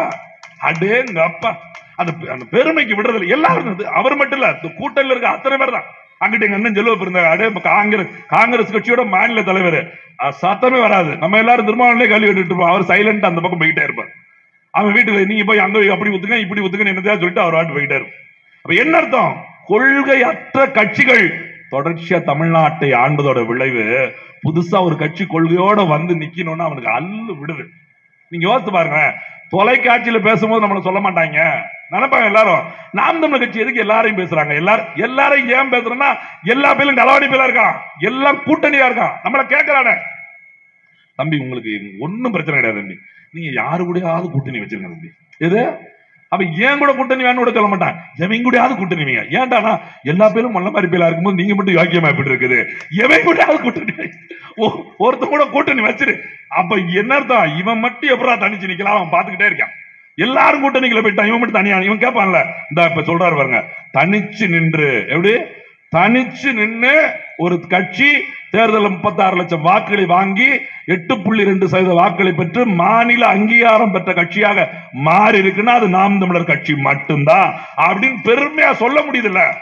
இப்ப சொல்லுவாங்க, நாங்கள் 25 வருஷமாக இதற்காக போராடி 10 கட்சிகளோடு கட்டிப்பிடித்து விரண்டு விடுத்து, போன வருஷம் கட்டிப்பிடிச்ச கட்சி இந்த வருஷம் விளக்கமாத்தல் அடிச்சு, இந்த வருஷம் விளக்கமாத்தல் அடிச்ச கட்சி அடுத்த வருஷம் கட்டிப்பிடிச்சு இப்ப 4 எம்எல்ஏ ஆகி நாங்க வாங்கியிருக்கோம் சொல்ல முடியுமா? சொல்லுங்க பாருங்க. திமுக கூட்டணி, அடுத்த முறை அதிமுக கூட கூட்டணி. இவனை போட்டு திட்டுறது, மானங்கட்ட வேலை, உன்னை பத்தி எனக்கு தெரியாதா, என்ன பத்தி உனக்கு தெரியாதா, அப்புறம் அவங்க கூட நேற்று நீ என்ன பேசுன தெரியாதா, வந்தது வரை போனது தெரியாதா அப்படிங்கிறது. திடீர் 2 பேரும் வேண்டாங்கிறது. இது கட்டு விரியனும் வேண்டாம், கண்ணாடி விரியனும் வேண்டாம் அப்படிங்கிறது. இதே நம்ம சொன்னோம்னு வச்சுக்கோங்க, நீ சொல்லக்கூடாது, நான் தான் சொல்லுவேன். எங்க அண்ணன் முத்துப்பாண்டி மாதிரி, அதை நீ சொல்லக்கூடாது, நான் தான் சொல்லுவேன், அதை நீ சொல்லக்கூடாது. அப்ப என்ன அர்த்தம்? இவங்களுக்கு வேணும்னா ஒரு பேச்சு, வேண்டாம்னா ஒரு பேச்சு. நாங்க இவங்க வேணுங்கிறதுக்கும் வேணாங்கிறதுக்கு வரல, மக்களுக்கு என்ன வேணும் அப்படின்னு சொல்றதுக்கும் செய்யறதுக்கு வந்தது. அரசியல் என்பது மக்களுக்கான தேவையும் அதை நிறைவேற்றுகிற சேவையும். எங்க ஐயா காமராஜர் சொல்றாரு, அரசியல் அப்படி இருக்குதா? பாலிடிக்ஸ் பிசினஸ் மாறிடுச்சு, வியாபார சந்தையாக மாற்றிட்டாங்க. அப்படி மாற்றக்கூடாது, அதை மாற்றி திருப்பியும் வியாபாரத்து சந்தையா இருக்கக்கூடியத மறுபடியும் மக்கள் சேவையாக மாற்றணும் அப்படின்னு சொல்ற எளிய பிள்ளைகள் இங்க வந்து நின்றுட்டு இருக்கிறோம். உங்களுக்கு புரியும் தானே? ஏன் இத்தனை வருஷமா தனிச்சு நிக்கிற எங்களுக்கு துட்டு கூட ஜெயிக்க முடியாதா? ரொம்ப வேண்டாங்க, எல்லாத்தையும் ஜெயிக்கலாம் கூட. எங்கிட்ட பணக்காரங்க யாரோ வச்சா, இப்ப நான் இருக்கிறேன், ஏதாவது எங்க உள்ளே படிச்சவங்க கூட இருந்த ஒரு 5 கோடி வாங்கி உருட்டி விட்டா ஜெயிக்க முடியாதா? நீ காசு கொடுத்தா ஓட்டு போட இருக்கும்போது ஏன் போட முடியாது? அப்படி ஒரு வாக்கு வாங்கி ஜெயிக்க வேண்டிய அவசியம் இல்ல. ஏன்னா காசு கொடுத்தா யாருனாலும் ஓட்டு போடுவான், அந்த வாக்கு எங்களுக்கு வேண்டாம். யார் வேண்டுமானாலும் மக்களுக்கு நல்ல செய்ய வரலாம். அவன் ஏழை எளிய வீட்டு பிள்ளையாக கூட இருக்கலாம், எப்படி கக்கனாக காமராஜராக. அப்படி ஒரு எளிய பிள்ளைகள் கூட இங்க வரணும் அமைச்சரா அப்படிங்கிறதுக்கு தான் எங்க அண்ணன் சீமான் தொடர்ச்சியா போராடிட்டு இருக்காரு. நீங்க நினைச்சு பாருங்க, இங்க இருக்க சுகாதார நிலையம் எடுத்து பாருங்க, மருத்துவமனை, சுகாதார நிலைய மருத்துவமனையில போய் என்னைக்காவது இந்த இப்ப நேரத்து கூட ஒரு காணொலி வந்துச்சு, கோயம்புத்தூர் நினைக்கிறேன், வீல் சேர் இல்ல, ஒரு மகன் தன் தாயை அப்படியே கட்டி பிடிச்சு இழுத்துக்கிட்டே போறான். அப்புறம் தான் கணக்கு எடுக்கிறாங்க, எத்தனை சேர்கள் வாங்கப்பட்டது, அதில் எத்தனை பழுதாகி இருக்கிறது, இன்னும் எத்தனை தேவைப்படும் என்பதை தமிழ்நாடு முழுக்க அலசி ஆராய்ந்து கொடுக்க வேண்டும் என்று ஆணையர் தெரிவித்துள்ளார். உடனே செய்தி அவர் 2 நாள் கிழிச்சு தள்ளிடுவாங்க, கேப்பை நட்டு உடனே வீல் சேரை கொண்டு வந்து சேர்த்துருவாங்களா? தேவைப்படும் போது கொண்டு வந்து அறிக்கை கொடுத்து, உங்க அறிக்கை மானங்கட்ட அறிக்கை எல்லாம் படிச்சா வழங்குமா? இல்ல நீங்களே படிச்சா கேட்காத முடியுமா? யோசிச்சு பாருங்க. ஒரு மருத்துவமனை தொடங்குற போது அங்க எத்தனை பணியாளர்கள் தேவை, எவ்வளவு மருத்துவர்கள் தேவை, அந்த மருத்துவமனை எத்தனை சதுர கிலோமீட்டர் மக்களுக்கு பயன்பட போகுது, அது எத்தனை பகுதி மக்கள் வசிக்கிறாங்க, இத கூட கணக்கிடாம நீங்க மருத்துவமனையை கட்டி அதுல ஆள் சேர்க்கிறீங்கன்னா, இதுல வேற எங்க அண்ணன் மா சுப்பிரமணியம் படிச்ச மெத்த மேதாவி, திருட்டு கிட்னி திருட்டு அப்படி சொல்லாதீங்க. கிட்னி முறைகேடு என்ன திருட்டுன்னு சொல்லுவீங்க? தப்பா எடுத்து கொடுத்துருக்காங்க, தெரியாம எடுத்துக்கிட்டாங்க. அடே தெரிய ரொம்ப தெரிஞ்சு செய்வது தப்பு வேற, தெரியாம செய்யறது தப்பு வேற. அவங்க ரொம்ப வைக்கமா தெரியாம எடுத்துட்டாங்க. இப்ப இது கிட்னி திருட்டே இப்படிங்க, நாளைக்கு வெட்டி கொலை பண்ணிடுவான். அவன் உயிர்மை நேயன், அதனால உயிரை பறித்து கொண்டான் அப்படின்ட்டு போயிடுவான். நானு என்ன கற்பழிச்சு விட்டாம்னா அவன் பெண் மீது மோகம் கொண்டவன். டேய், உங்க வீட்டுல நடக்கண்டா இப்படி கிட்னி திருடுறது எல்லாம் உருவிட்டு விடுறதெல்லாம் உங்க வீட்டுல நடக்கணும்.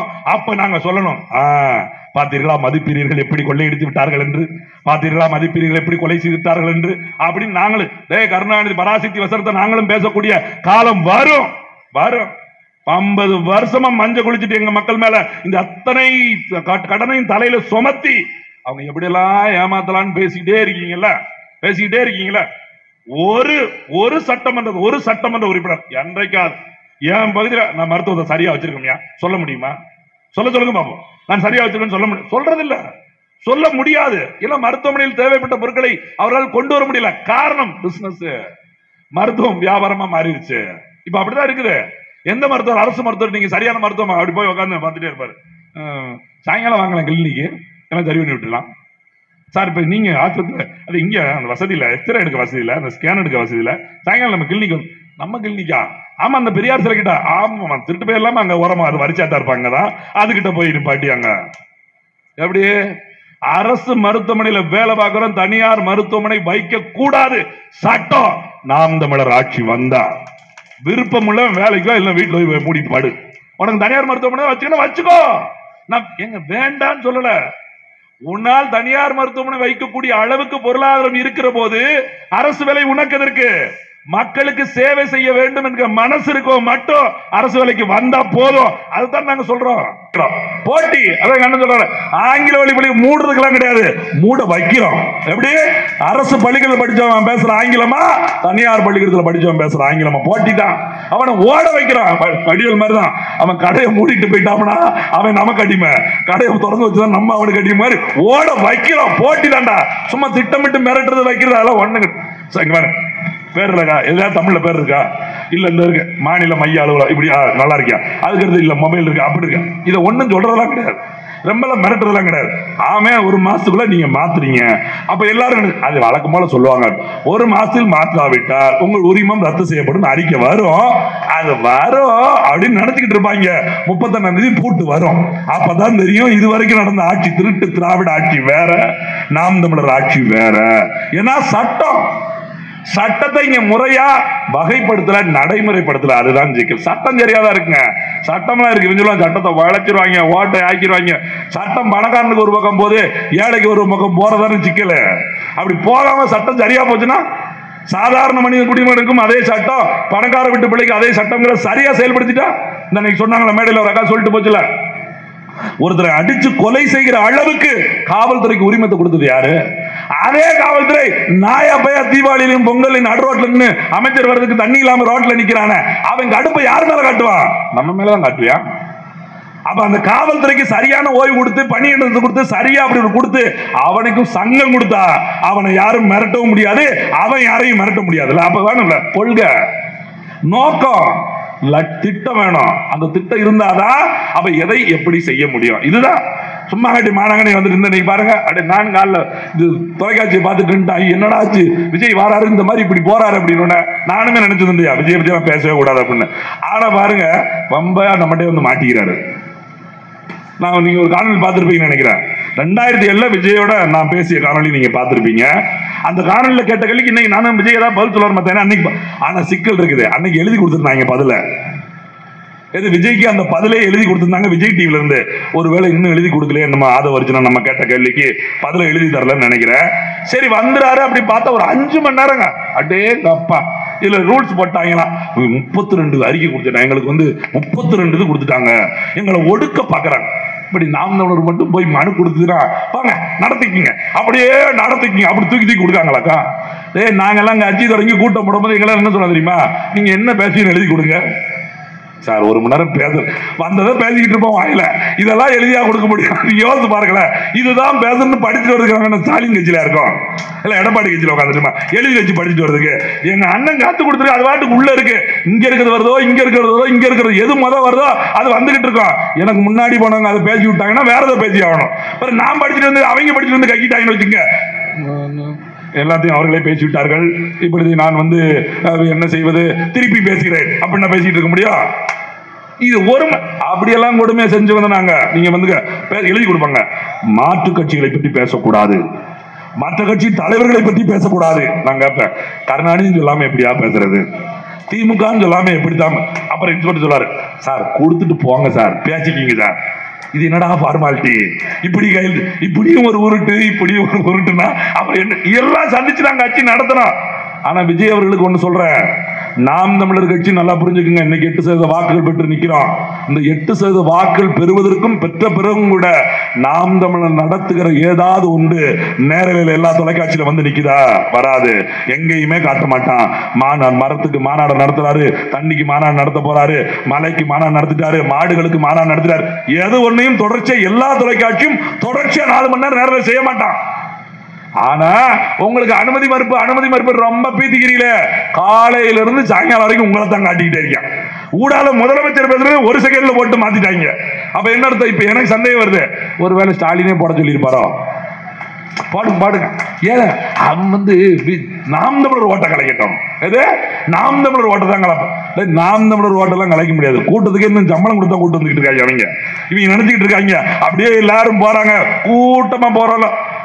ஒண்ணுமே கிடையாது. இன்னைக்கு பாருங்க, 5 மணி நேரம் காத்திருந்து 3 நிமிஷம் பேச்சு. இது வெறும் 3 நிமிஷம். கேட்டா மைக் சரியில்லை, 30 நிமிஷம் வெயிட் பண்ணு, மைக்கு சரி பண்ணு. 5 மணி நேரம் வெயில காத்து கிடக்காங்க அவர் வரட்டும்னு. ஏன் உங்களால ஒரு அரை மணி நேரம் காத்திருந்து அந்த ஒலி வாங்கி சரி பண்ணி பேச முடியாதா? அவ்வளவுதான், முடிஞ்சு வச்சு அடுத்த இடத்துக்கு போயிடுச்சு. 5 மணி நேரம் குடிக்க தண்ணி இல்ல, கடையெல்லாம் மூடிட்டாங்க, வாங்கிட்டீங்க பண்டம் இல்ல, பச்சை புள்ளையில வச்சுட்டு நிக்கிறாங்க. 3 நிமிஷம் முடிஞ்சே போச்சு. இவன் நினைச்சிருப்பான் இதுக்கு செல்லே படம் பார்த்து, செல்லிலேயே படம் பார்த்துருக்கலாமோ. எரிறாங்க துண்டை தூக்கி, நம்ம துண்டை மிதிச்சு, கட்சி துண்டை அப்படியே மிதிச்சுக்கிட்டு. என்ன தெரியுமா, வரலாம் பேச வேண்டிய அவசியம் இருக்குன்னா எல்லாம் காப்பி கேட்டுங்க. அதான் கடுப்பா இருக்குது. கட்சி துண்டு கலர்ல இருந்து நம்ம இருந்து களவாண்டு போனது, குட்டி கதையில இருந்து நம்ம களவாண்டு போறது. இனிமே கொள்கையை களவாங்கன்னு சொல்ற, அதை கேட்க மாட்டேங்க. நீ எல்லாத்தையும் களவாங்குற, கொள்கை அப்படியே களவாண்டுக்கு போனா அதை மட்டும் அது தமிழ் தேசியமும் திராவிடம் ஒன்று, தேசியமும் திராவிடம் ஒன்றுதான். பெரியார் தான் எங்களுடைய, ஏற்கனவே பெரியார் தூக்குறதுக்கு 7 கட்சி இருக்குல்ல, நீ 8வது கட்சி எதுக்கு? யாரும் தூக்காத, யாரும் கொண்டாடாத ஒன்றை நீங்கள் சொல்வதற்கு புது கட்சி தொடங்குற நோக்கம் இருக்குது. ஏற்கனவே 7 கட்சிகள் வரிந்து கட்டுக்கொண்டு வாரி கட்டி கொண்டு நிற்கிற அதே கொள்கைகளை தூக்கி பிடிப்பதற்கு புதிய கட்சி தொடங்க வேண்டிய அவசியம் என்ன? உடனே 200 கோடி விட்டுட்டு வராது தெரியுமா? 200 கோடி விட்டு வரனா எத்தனை கோடி அல்ல வராருன்னு ஒரு கேள்வி இருக்குல்ல, ஒரு கேள்வி இருக்குல்ல, இருக்கணும்ல. ஒருவேளை சந்தேகம் இருக்கிறது. நாம் தமிழர் கட்சி தொடங்கிற ஒவ்வொரு தேர்தல் காலகட்டத்திலும் எப்படி எங்க அண்ணன் கமலஹாசனை வந்து இடைமறித்தார்களோ, டிடிவி திரவிணரை கொண்டு வந்து இடைமறித்தார்களோ, அதுபோல விஜயை கொண்டு வந்து இடைமறிக்க இருக்கிறார்களோ அப்படிங்கிற சந்தேகம் இருக்கிறது.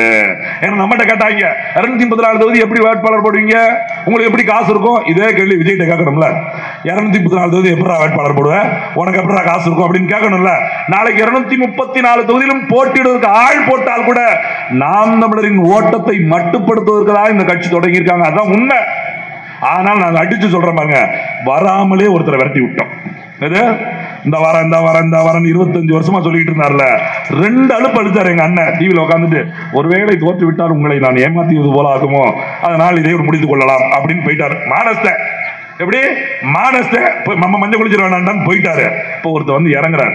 ஒருத்தனை வராம செஞ்சோம், ஒருத்தனை வர வச்சு செய்யறோம். இனி ஒருத்தர் அரசியலுக்கு விஜய் மாதிரி இல்ல, யார் மாதிரியும் சினிமாவில் இருந்து விட்டு நேரடியாக அரசியல் வந்து குதிச்சு நான் முதலமைச்சர் ஆயிடுவேன் அப்படிங்கிற வாதத்துக்கு வரக்கூடாது. ஒருத்தர் பேசுறாங்க, தம்பிக்கு கோவம் வந்துருச்சு, அந்த தாவேக தம்பிகள் கோவம் வந்துருச்சு. நம்மளை வந்து கொள்கை இல்லாதன்னு சொல்றாங்க. எல்லாம் நம்ம பேரை சொல்லக்கூடாது. அவங்க இப்பவே ஸ்டாலின் ஆயிட்டாங்க, சொல்லிட்டா வளர்ந்துருவோம். ஆடாடா, நானும் எங்க அண்ணன் சொல்லணும், என்ன நீங்க சொல்லாதீங்க வளர்ந்துட போறாங்க. அது மூதேவி அப்படியே தான் கிடக்கு, நீ விடுறா அப்படின்றாரு இவர். எங்கால் இப்ப என்னன்னு பாருங்க, அவன் என்ன கொள்கை எல்லாம் கொள்கை, ஆனால் எங்கள் தளபதி 11 கொள்கையை வகுத்து கொடுத்திருக்கிறார் எங்களுக்கு. அந்த 11 கொள்கையும் இந்த நாட்டில் இருக்கக்கூடிய எந்த கட்சியிலும் இருப்பதில்லை அப்படின்னு ஆரம்பிக்க. சரி, முதல் கொள்கை சொல்ல போறாம இருக்கும் அப்படின்னு பார்த்துக்கிட்டு இருக்கேன்.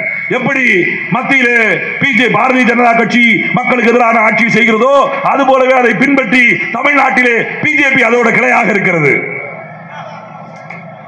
மத்தியில பாரதிய ஜனதா, சரி, தமிழ்நாட்டில் பிஜேபி. இவன் பாரதிய ஜனதா கட்சி ஒரு கட்சி, பிஜேபி ஒரு கட்சி நினைச்சிட்டு இருக்கான். சரிதான். இவன் கட்சி மொத்தம் எத்தனை இருக்குன்னு கேட்டு கேட்கணும், அதுக்கப்புறம் தான் கொள்கையை கேட்கணும். இவன்ட்ட போய் கொள்கை என்ன கோட்பாடு கேட்டா, முதல்ல தாவேகா ரசிகர்களே தமிழ்நாட்டில் இருக்கிற கட்சிகளின் எண்ணிக்கை எத்தனை அதை படிங்க. நாளைக்கு டிஎம்கே ஒரு கட்சி, திமுக ஒரு கட்சி அப்படிமாங்க. நம்ம ஐயோ இவன் பைத்தியமா இல்ல நம்ம பைத்தியமா அப்படிங்கிற மாதிரி ஒன்னா பாருங்க. அந்த தேர்தலை வாங்குற அடிதான். நான் அங்கேயும் நம்ம பிள்ளைங்க நிறைய பேர் நிற்கிறாங்க. தங்கை சொல்லிட்டு போச்சுல, வேட்பாளர் நிற்கக்கூடிய பாப்பா நடிகர் ரசிகர் போவாங்க கூடுவாங்க. ஆனால் அவர் பேசுற அரசியல் இன்னொரு 8 மாசம் கிடக்கு. ஜனநாயகன் ஒரு படம் ஜனவரி 10 அதோட சரி விஜய் படத்தை ஊத்தி போடுவாங்க. அதுக்கப்புறம் தான் அவர் வாய் திறப்பாரு. அன்னைக்கு தான் இருக்க போது யாரெல்லாம் கூட்டணிக்கு போறா. அப்ப என்ன இப்ப சொல்றாங்க, நாங்கள் அதை பேசுமா இதை பேசிட மாட்டோமா? இப்ப பேசுங்க. திமுக எடுத்து பேசுறீங்க தலைவா, பாரதிய ஜனதா கட்சி எது பேசுங்க தலைவா, அதிமுக பேசவே மாட்டேங்கிறீங்களே. உடனே ஒருத்தன் சொல்றான், நாங்கள் ஸ்டெர்லைட்டிலே படுகொலை செய்யப்பட்ட போது தங்கை ஸ்லோனின் வீட்டுக்கு சென்று விஜய் சந்திச்சாரு. அதைத்தான் இப்ப சத்தமா சொல்லுங்க. அந்த படுகொலையை செய்தது எடப்பாடி. சொல்லுங்க பாப்போம். நீங்க ஏன் டெட்பாடி ஆகுறீங்க? ஏன் சொல்ல மாட்டேங்கிறீங்க? திமுக பேசுறீங்கல்ல, இத பேசணும். திமுக பேச வேண்டாம் சொல்லல, அதிமுக சரியான கட்சியா சொல்லணும்ல. பாரதிய ஜனதா கட்சியை பேச வேண்டாம் என்று சொல்லவில்லை. காங்கிரஸ் சரியான கட்சியா? கச்சத்தீவை மீட்க வேண்டும் என்று தமிழ்நாட்டுக்கு எல்லா கட்சிகளும் பேசுகிறது. ஒருத்தனும் வாய் திறக்க மாட்டேங்க. ஒருத்தனும் நல்லா புரிஞ்சுக்கணும். இங்க இருக்கக்கூடிய பொதுமக்கள், விஜய் பேசுறாரு மாநாட்டில் கச்சத்தீவை பற்றி பேசுகிற உடனே யாரு அங்க இருந்து இருக்கக்கூடிய வெளியுறவுத்துறை அமைச்சர், இலங்கை வெளியுறவுத்துறை அமைச்சர் பேசுறாரு, நாட்டு பிரதமரா இருக்கக்கூடிய அதிபர் பேசுறாரு, அங்க இருக்கக்கூடிய இளைஞரின் தலைவரா இருக்கவர் பேசுறாரு. ஏன் இங்க இருக்கக்கூடிய தமிழ்நாட்டுடைய எல்லா கட்சியும் பேசும்போது பேசாத இவங்க விஜய் பேசணும்னு ஏன் பேசுறாங்க? ஒரு ஷோ காட்டுறாங்க. இவருதான் உண்மையான தமிழன், இவர் பேசும்போது எங்களுக்கு வலிக்குது அப்படின்னு காட்டுறாங்களா? ஏன் மானமுள்ள தமிழன் சீமான் ஒருத்தர் ஒரு அரசியல் கட்சி நடத்துறான்ல, அவன்கிட்ட போய் அடுத்த கட்ட தலைமுறை பிள்ளைகள் சேர்ந்துடக்கூடாது. ஏன் எங்க அண்ணன் சொன்னார் தெரியுமா, 2016 தேர்தலை சந்திக்கிற போது, நான் உங்களுக்காக அரசியல் தொடங்கல, என்னோட சட்டமன்ற உறுப்பினர் நீங்க கிடையாது, என்னோட சட்டமன்ற பாராளுமன்ற உறுப்பினர்கள் பள்ளிகளிலே 5ஆப்பும் 6ஆப்பும் படிச்சுக்கிட்டு இருக்கான்னு சொன்னால, இன்னைக்கு 15 வருஷம் அவன் ரெடியாகி நிக்கிறான் ஓட்டு போடுறதுக்கு. இன்னைக்கு 15 வருஷம் ஓட்டு போட ரெடியா இருக்கிறான். அப்படிப்பட்டவர்கள் இந்த மானமுள்ள கட்சியில் வந்து சேர்ந்து விடக் கூடாது, வாக்களிச்சிட கூடாது என்பதற்காக மடை மாற்றம் செய்வதற்காகவே களமிறக்கப்பட்டவர் தான் விஜய். வேற ஒண்ணும் கிடையாது. ஒரு சோதான் இந்த ஒரு தேர்தலோட அப்படியே யாரும் கட்டி முடிஞ்சு போயிருவார். ஒன்னும் ஆக போறது இல்லை. ஏன்னா கொள்கை கிடையாது. நான் மறுபடியும் சொல்றேன், கொள்கை இல்லாதவர்கள் நிலைத்து நிற்க முடியாது. ஏங்க நாம் தமிழர் தோத்துக்கிட்டே இருக்குங்க இவங்க பாஷையில. ஆமாங்க 2016 ஜெயிக்கல, ஆமா 2019 ஜெயிக்கல, ஆமா 2021 ஜெயிக்கல. ஆனாலும் தெரிந்து கொள்ளுங்கள் உறவுகளே, நாம் தமிழர்கள் தோத்து கொண்டே இருந்தாலும் வாக்கை உயர்த்தி கொண்டே சென்று கொண்டே இருக்கிறது, நம்பிக்கையோடு களத்தில் பயணித்துக் கொண்டே இருக்கிறது. தோத்து கொண்டு இருக்கிறதே இருக்கிற ஒரு கட்சி வாக்குகளை உயர்த்தி கொண்டே வருதுன்னா இந்தியாவிலே அது நாம் தமிழர் கட்சி மட்டும்தான். தோக்கிற கட்சிக்கு எதுக்கு ஓட்டு போடுறாங்க? மக்கள் என்ன அப்படி ஒண்ணும் தெரியாதவனா?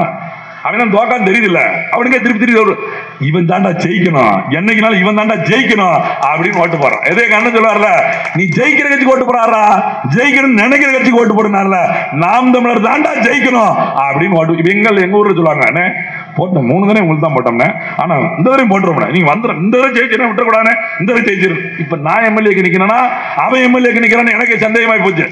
முத 2016 நிற்கும் போதெல்லாம் நாம் தமிழரா அப்படின்னாங்க. அதுக்கப்புறம் இந்த கட்சியில சரினா இருக்கட்டும். அப்புறம் இந்த நான் சொன்னான்ல, அவன் 2019 சொல்றான், இருந்தாலும் சீமன் பேச்சு நல்லா இருக்குண்ணே, பரவாயில்ல நீங்க நல்லா வேலை செய்யுங்க, உங்களுக்கு தான் போடணும்னே. எது நான் சொன்னவன் 2019 ஓட்டு போட்டான். இந்த கட்சியில இருக்கீன்னு ஒருத்தன் கேட்டான்ல, அவன் 2021 ஓட்டு போட்டான். அவன் எல்லாம் சொல்லி 2024 ஓட்டு போட்டாங்க. இப்ப அவங்க அப்பா அம்மாவும் சேர்ந்து 2026 வாக்களிக்க போறாங்க. பெற்றவர்கள் சொல்லி வாக்கு செலுத்திய காலம் திராவிட காலம். அது நாங்கள் மொழி போராட்டத்தை அதை ஒரு பாதையா மாற்றி அடித்தளமா மாற்றி திராவிட முன்னேற்ற கழகம் இங்க அடித்தளத்தை உருவாக்கிடுச்சு. மறுபடியும் அது மாதிரி ஒரு மொழியை பேசுகிற நாம் தமிழர் கட்சி இன்னைக்கு பிள்ளைங்க சொல்லி எங்க அப்பாவும் அம்மாவும் தாத்தாவும் பாட்டியும் ஓட்டு போடுகிற காலத்தை தமிழ் தேசிய எழுச்சி காலமாக நாம் தமிழர் கட்சி இந்த தளத்தில் கொண்டு வந்து நிற்குது. கட்டாயம் நாம் தமிழர் கட்சி உறவுகள் புரிந்து கொள்ளுங்க. கட்டாயம் நாம் தமிழர் கட்சி ஒரு மாற்றத்தை உருவாக்கும். இந்த 2026 நாம் தமிழர் இல்லாமல் ஒருத்தர் ஆட்சி அமைக்க முடியாது என்கிற நிலையை இந்த தேர்தலில் கொண்டு வந்து நிப்பாட்டும். அதனால பிறகுறார் எங்க அண்ணன் அப்படியே வேட்பாளர் பொறுக்கி பொறுக்கி பொறுக்கி பொறுக்கி பொறுக்கி ஒவ்வொரு தொகுதியா யாரு யாரு என்ன ஏது என்ன படிச்சிருக்கு என்னது அதா இதா எல்லாம் நம்மளால குழப்பமா வருது. என்ன இங்க கொண்டு இவரை போடுறாரு, இங்க கொண்டு இவன் இந்த பொண்ணுக்கு இங்க போடு, இந்த அம்மா என்ன இங்க போடுது அப்படின்னு எங்க நாங்களே யோசிக்கிறோம். போல கரெக்டா இருக்கும். அப்புறம் ஓடி பார்த்தா தெரியுது, ஓ இதுக்கு தான் போட்டுக்கார இருக்கும் அப்படிங்க.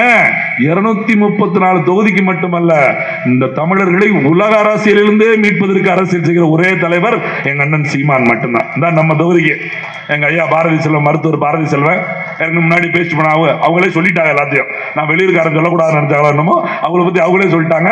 மண்ணையில உங்களுக்கு தெரியாது கிடையாது. அவர்கள் தந்தையின் வாயிலாகவே அவங்க உங்களை அறிஞ்சிருப்பீங்க. ஒரு மனிதநேயமிக்க மருத்துவர், ஒரு மனிதநேயமிக்க மருத்துவர். அப்படி மருத்துவராக இந்த வயதிலும் கூட இன்னைக்கு சொன்னார் பாரு, நான் எதிர்பார்க்கவே இல்லை. காலையில் வந்து 10 மணிக்கு என்ன வந்து பார்த்துட்டு போனாங்க. அப்புறம் ஒரு 3 மணி ஆயிரம் தம்பி நான் மருத்துவமனையில் இருப்பேன் அப்படின்னு சொன்னாங்க. இன்னைக்கு திடீர்னு சொல்லும்போது 10 மணிலிருந்து 1 மணி வரைக்கும் நான் மக்களுக்காக பணியாற்றுவேன், 2 மணிலிருந்தா மருத்துவமனைக்கு போவேன்னு சொன்னாங்க. பாருங்க, ஏதாவது ஒரு அரசியல் கட்சி வேட்பாளர் அப்படி சொல்ல சொல்லுங்க பார்ப்போம். ஏதாவது ஒரு அரசியல் கட்சி. நீங்க நினைக்கலாம் என்ன அவர் தொழிலும் பண்ணுங்காரு அரசியலும் பண்ணாரு. ஆமாங்க, அரசியல் தொழில் கிடையாது. சோத்துக்குன்னு ஒரு வழி வேணும் தலைவா, புரிஞ்சுக்குங்க, நல்லா புரிஞ்சுக்குங்க. அரசியல் என்பது பிழைப்பாகாது. அதுதான் முதல்ல சொல்லிட்டு இருக்க. அரசியல் பிழைப்பு அல்ல. திமுக கிளைச்சாளர் போய் கேளுங்க, என்ன பண்றீங்க? திமுக கிளைச்சாளர் இருக்க, சோத்துக்கு கிளைச்சாளர் தான் இருக்க. அதிமுக என்ன வட்ட பிரதிநிதியா இருக்கேன், சோத்துக்கு வட்ட பிரதிநிதி தான். ரொம்ப பெருமையா ஏன் போட்ட வெள்ள வெட்டி வெள்ள சட்டை கசங்காம 1000 வந்துருதுல. என்னைக்கு எங்க அக்கா மாதிரி விளக்கமா எடுத்துட்டு எவங்க அதை தூக்கிட்டு வந்தா அடிச்சா சரியா இருக்கும். என்ன இன்னைக்கு 2000 கொண்டு வரலையா, மொய் செய்மரை செய்ய 1000 வந்திருக்க. அவங்க ஊரா குடும்பத்தை ஆட்டையை போட்டு கொண்டு வந்துருக்க, நீ வெக்கம் இல்லாம 2000 கேட்டா விளங்குமா? அப்ப கட்சியில என்ன பொறுப்புல நிக்கலாம்? இந்த பேசுறேன்ல, நான் கட்சியோட மாநில ஒருங்கிணைப்பாளர் தான், வாசவன் சட்டமன்ற தொகுதியோட வேட்பாளர் தான். எனக்கு என் குடும்பத்துக்கு சோத்துக்கு என்னன்னா, நான் ஒரு ஒளிப்பட ஸ்டுடியோ வச்சிருக்கேன், ஒரு போட்டோகிராஃபர், ஒரு ஒளிப்பட கலைஞர். அது மாதிரி இங்க ஒருத்தர் நான் படிச்சிருந்த முன்னாடி பேசுற மாநில கொள்கை பரப்பு செயலாளர், அவர் ஒரு வழக்கறிஞர், அதுக்கு முன்னாடி பேசுற ஒருத்தர், இப்படி அவர் எல்லாம் இங்க இருக்கக்கூடிய பிள்ளைகள் எல்லோரும் தனித்தனியா சோத்துக்கு ஒரு வேலை இருக்கு. நான் எல்லா இடத்துலயும் சொல்றேன், திருப்பி சொல்றேன். இந்த கூட்டம் என்ன தெரியுமா? மாலை நேர வகுப்பு தான். அறிவொளி இயக்கம் நடத்துவாங்க தெரியுமா? முன்னாடி எல்லாம் படிக்க தெரியாதவங்களுக்கு பேர் சொல்லி கொடுத்து படித்த பிள்ளை வந்து அரசியல் தெரியாத, அரசியல் விழிப்புணர்ச்சி பெறாத பிள்ளைகளுக்கு நாங்க எல்லாரும் உழைக்கிற பிள்ளை எல்லாம் சேர்ந்து காசு போட்டு சாயங்காலம் தமிழ்நாடு முழுக்க ஏதாவது ஒரு இடத்துல அறிவொளி கூட்டம் தான் நடத்திக்கிட்டு இருக்கோம். நாம் தமிழர் கட்சியோட கூட்டம் அரசியல் விழிப்புணர்ச்சி தான் கத்து தர்றோம். உங்ககிட்ட இருந்து கத்துக்கிட்டாங்க. எங்க அப்பா என்ன படிக்க வச்சாருங்க. நீங்க பாட்டு கருணாநிதி படிக்க வச்சாரு, ஜெயலலிதா படிக்க வச்சாரு, வாயில தான் வந்துட போகுது. எங்க அப்பா என்ன படிக்க வச்சாரு, நீங்க இந்த இப்படி சொல்லுவாங்க. இப்ப அப்பா ஸ்டாலின், அப்பா அப்பா நீங்க ஸ்டாலின் படிக்க வச்சாரு. இல்ல, எனக்கு ஒன்றும் பிரச்சனை, சொத்துல பங்கு கொடுத்தா நான் சொல்ல தயார். ஆமாங்க, சோத்துக்கு சாவறதுக்கு நம்ம பணத்துக்கு எல்லாமே பணத்துக்கு சாவரம். நம்மளுக்கு என்ன 10 வருஷம் கஷ்டப்பட்ட எனக்கு சங்கடமா இருக்கியா? பங்கு கொடுக்க சொல்லுங்க. அங்க அக்கா இருக்காளா, அத்தை இருக்குதா, மச்சா இருக்கா, எல்லாரும் பேசுவோம். ஒரு பங்கு சரி நிகர சாமானம் ஒரு பங்கு வந்தா நான் அப்பா ஏத்துக்கிறேன். ஏன்னா சும்மா பேர் போட்டு இனிஷியல் போட்டு சும்மாவா இவங்க? அது என்ன தெரியுங்களா, அவங்க அம்மான்னு சொல்லிட்டாங்க, அவங்கள அண்ணான்னு சொல்லிட்டாங்க, அவங்கள தலைவர்னு சொல்லிட்டாங்க, நம்மள ஒண்ணுமே சொல்ல மாட்டேங்க. அப்ப மண்ணாவே மதிக்கலன்னு ஒருத்தன் உன்னை ஒருவேளை ஒண்ணு மதிக்கல, ஏன் சொல்ல மாட்டேங்க? மதிக்கல இல்ல, நம்மளே சொல்லிக்கிறோம். எல்லோரும் என்னை அப்பா அப்பா என்று கூப்பிடுறார்கள். டே குடியாரப்பா, சரி குடிக்க வச்சாப்பா அப்படியா கூப்பிடுறாங்க? அப்பான்னா எந்த அப்பா குடிக்க வைப்பான்? எந்த அப்பா குடிக்க ஊத்தி கொடுப்பானா? நீ வா குடி, என்னிடம் இருந்து குடிக்காதே, அந்த கடையில் போய் வாங்கி குடி அப்படின்னு சொல்லி கொடுப்பானா? குடிச்ச காசு விட்டு நாட்டுக்கு நட்டமாக இருக்கிறது, வேலை வாய்ப்பு இல்லாமல் இருக்கிறது, அதுக்கு பெருமையா பேசிக்கிற முடியுமா? குடியை மீட்போம், கருப்பு சட்டை போட வேண்டியது நீனு. அப்புறம் குடியை திறந்து வச்சுட்டு அதுக்கு போலீஸ் பாதுகாப்பு வர. இதுல போகும்போது வண்டியோட போனோம், வரம்பு வண்டியை தலையில் தூக்கிச்சு வரணும். என்ன தலைவா, என்ன 1000 ரூபாய் வாங்கிறதுக்கு நிற்கான், இப்படி வரவா? இந்த ஆள் போடுங்க. நாட்டுக்கு அதிக வருமானம் கொடுத்து 50,000 கோடி சம்பாதிச்சு சாராய கடை தான். இனிமே ஒரு மதுப்பிரியர்களே, உங்களுக்காக நான் பேச தயாராக இருக்கிறேன். உங்களுக்கு ஒரு கோரிக்கை நான் வைக்கிறேன். இந்த வண்டியில குடிக்க போங்க, ஒவ்வொரு வண்டியும் வீட்டுக்கு கொண்டு வந்து அரசாங்கத்தை ஆள் கேளுங்க. போகும்போது நாங்கள் வண்டியில வரோம், எப்படி யார் திரும்பி வர முடியும்? வந்து 10,000 ரூபாய் ஃபைன் அடிக்கிறோம் அப்படின்னு சொல்லிட்டு நீங்க போராட்டம் நடத்துங்க. அதுல நான் பேசுறேன். வேணும் இல்லையா? குடியாரங்க எடுத்து பேசி ஒருவேளை ஓட்டு போட மாட்டேங்க. இல்ல ஊர்ல சொல்லுதாங்க, தம்பி நீங்க சும்மா ஜாரா கடை மூடுவோம் சொல்லாது, ஒருத்தர் ஓட்டு போட மாட்டேன். சரி ஜாரா கடை மூடுவோம் அப்புறம் பார்ப்போம், குடியாரங்கள பிரச்சனை வந்து பார்ப்போம். அதனால ஒரு கட்சி நோக்கத்தோட, முழுமையான நோக்கத்தோட மக்களுக்கு சேவை செய்ய வேண்டும் என்று வந்திருக்கிற நாம் தமிழர் கட்சி இன்னைக்கு வேட்பாளர்களை தேடி தேடி தேடி எடுத்துக்கொண்டிருக்கிறோம். அப்படி ஒரு வேட்பாளர் உங்களுக்கு உங்கள் தொகுதிக்கு வந்திருக்கிறது. மண்ணை தொகுதி எப்படி மாசற்ற தொகுதியாக இருந்ததோ, இந்த மண்மனம் மாறாத தொகுதியை இப்படியான மனிதர்கள் இங்க இருக்கக்கூடிய அப்பா மக, எப்படி கருணாநிதி வீட்டில் கருணாநிதி அவர்கள், ஸ்டாலின் அவர்கள், உதயநிதி அவர்களை போல அவர்களுடைய வாரிசுகள் இங்க டிஆர் பாலையா, அதுக்கப்புறம் எங்க அண்ணன் ராஜா அண்ணன், அப்புறம் அவர் பிள்ளை, இப்படி ஒவ்வொரு குடும்பமாக மட்டும் இருந்து இந்த அரசியல் செய்வதெல்லாம் விடுத்து மண்ணுக்கும் மக்களுக்குமான அரசியலை சேவையாக செய்வதற்கு ஒரு அரிய வேட்பாளரை எங்க அண்ணன் சீமான் அவர்கள் இந்த களத்தில் நிறுத்தியிருக்கிறார்கள். ஒரு அழகான சின்னங்க, ஒரு அம்சமான சின்னம், நீங்கள் எப்பொழுதும் மறக்க முடியாத சின்னம். நம்ம சொல்லுவோம்ல, சாப்பாடு அப்படின்னால விவசாயம் தான். இன்னைக்கு விவசாயி கடலில் இருக்கிறார் என்பது எல்லோருக்கும் தெரியும். நான் சொல்லிதான் தெரியும் அவசியம் இல்லை.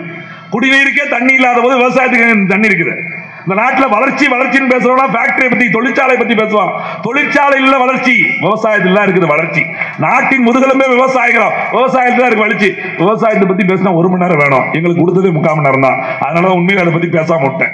அதனால விவசாயத்தை மறந்து விடக் கூடாது என்பதற்காகத்தான் விவசாயியே சின்னமா கட்டி, எப்படி நீ மாத்தி எத்தனை கட்டம் அடிச்சாலும் சரி மறுபடியும் விவசாயத்தாண்டா வாங்கிட்டு வருவேன்னு சொல்லி, நீ முன்னாடிதான் கரும்பு விவசாயி கிண்டல் அடிச்சாங்க, கரும்பு விவசாயி, கத்திரிக்காய் விவசாயி அப்படின்ட்டு இருந்தாங்க. இப்ப எல்லாம் கிடையாது.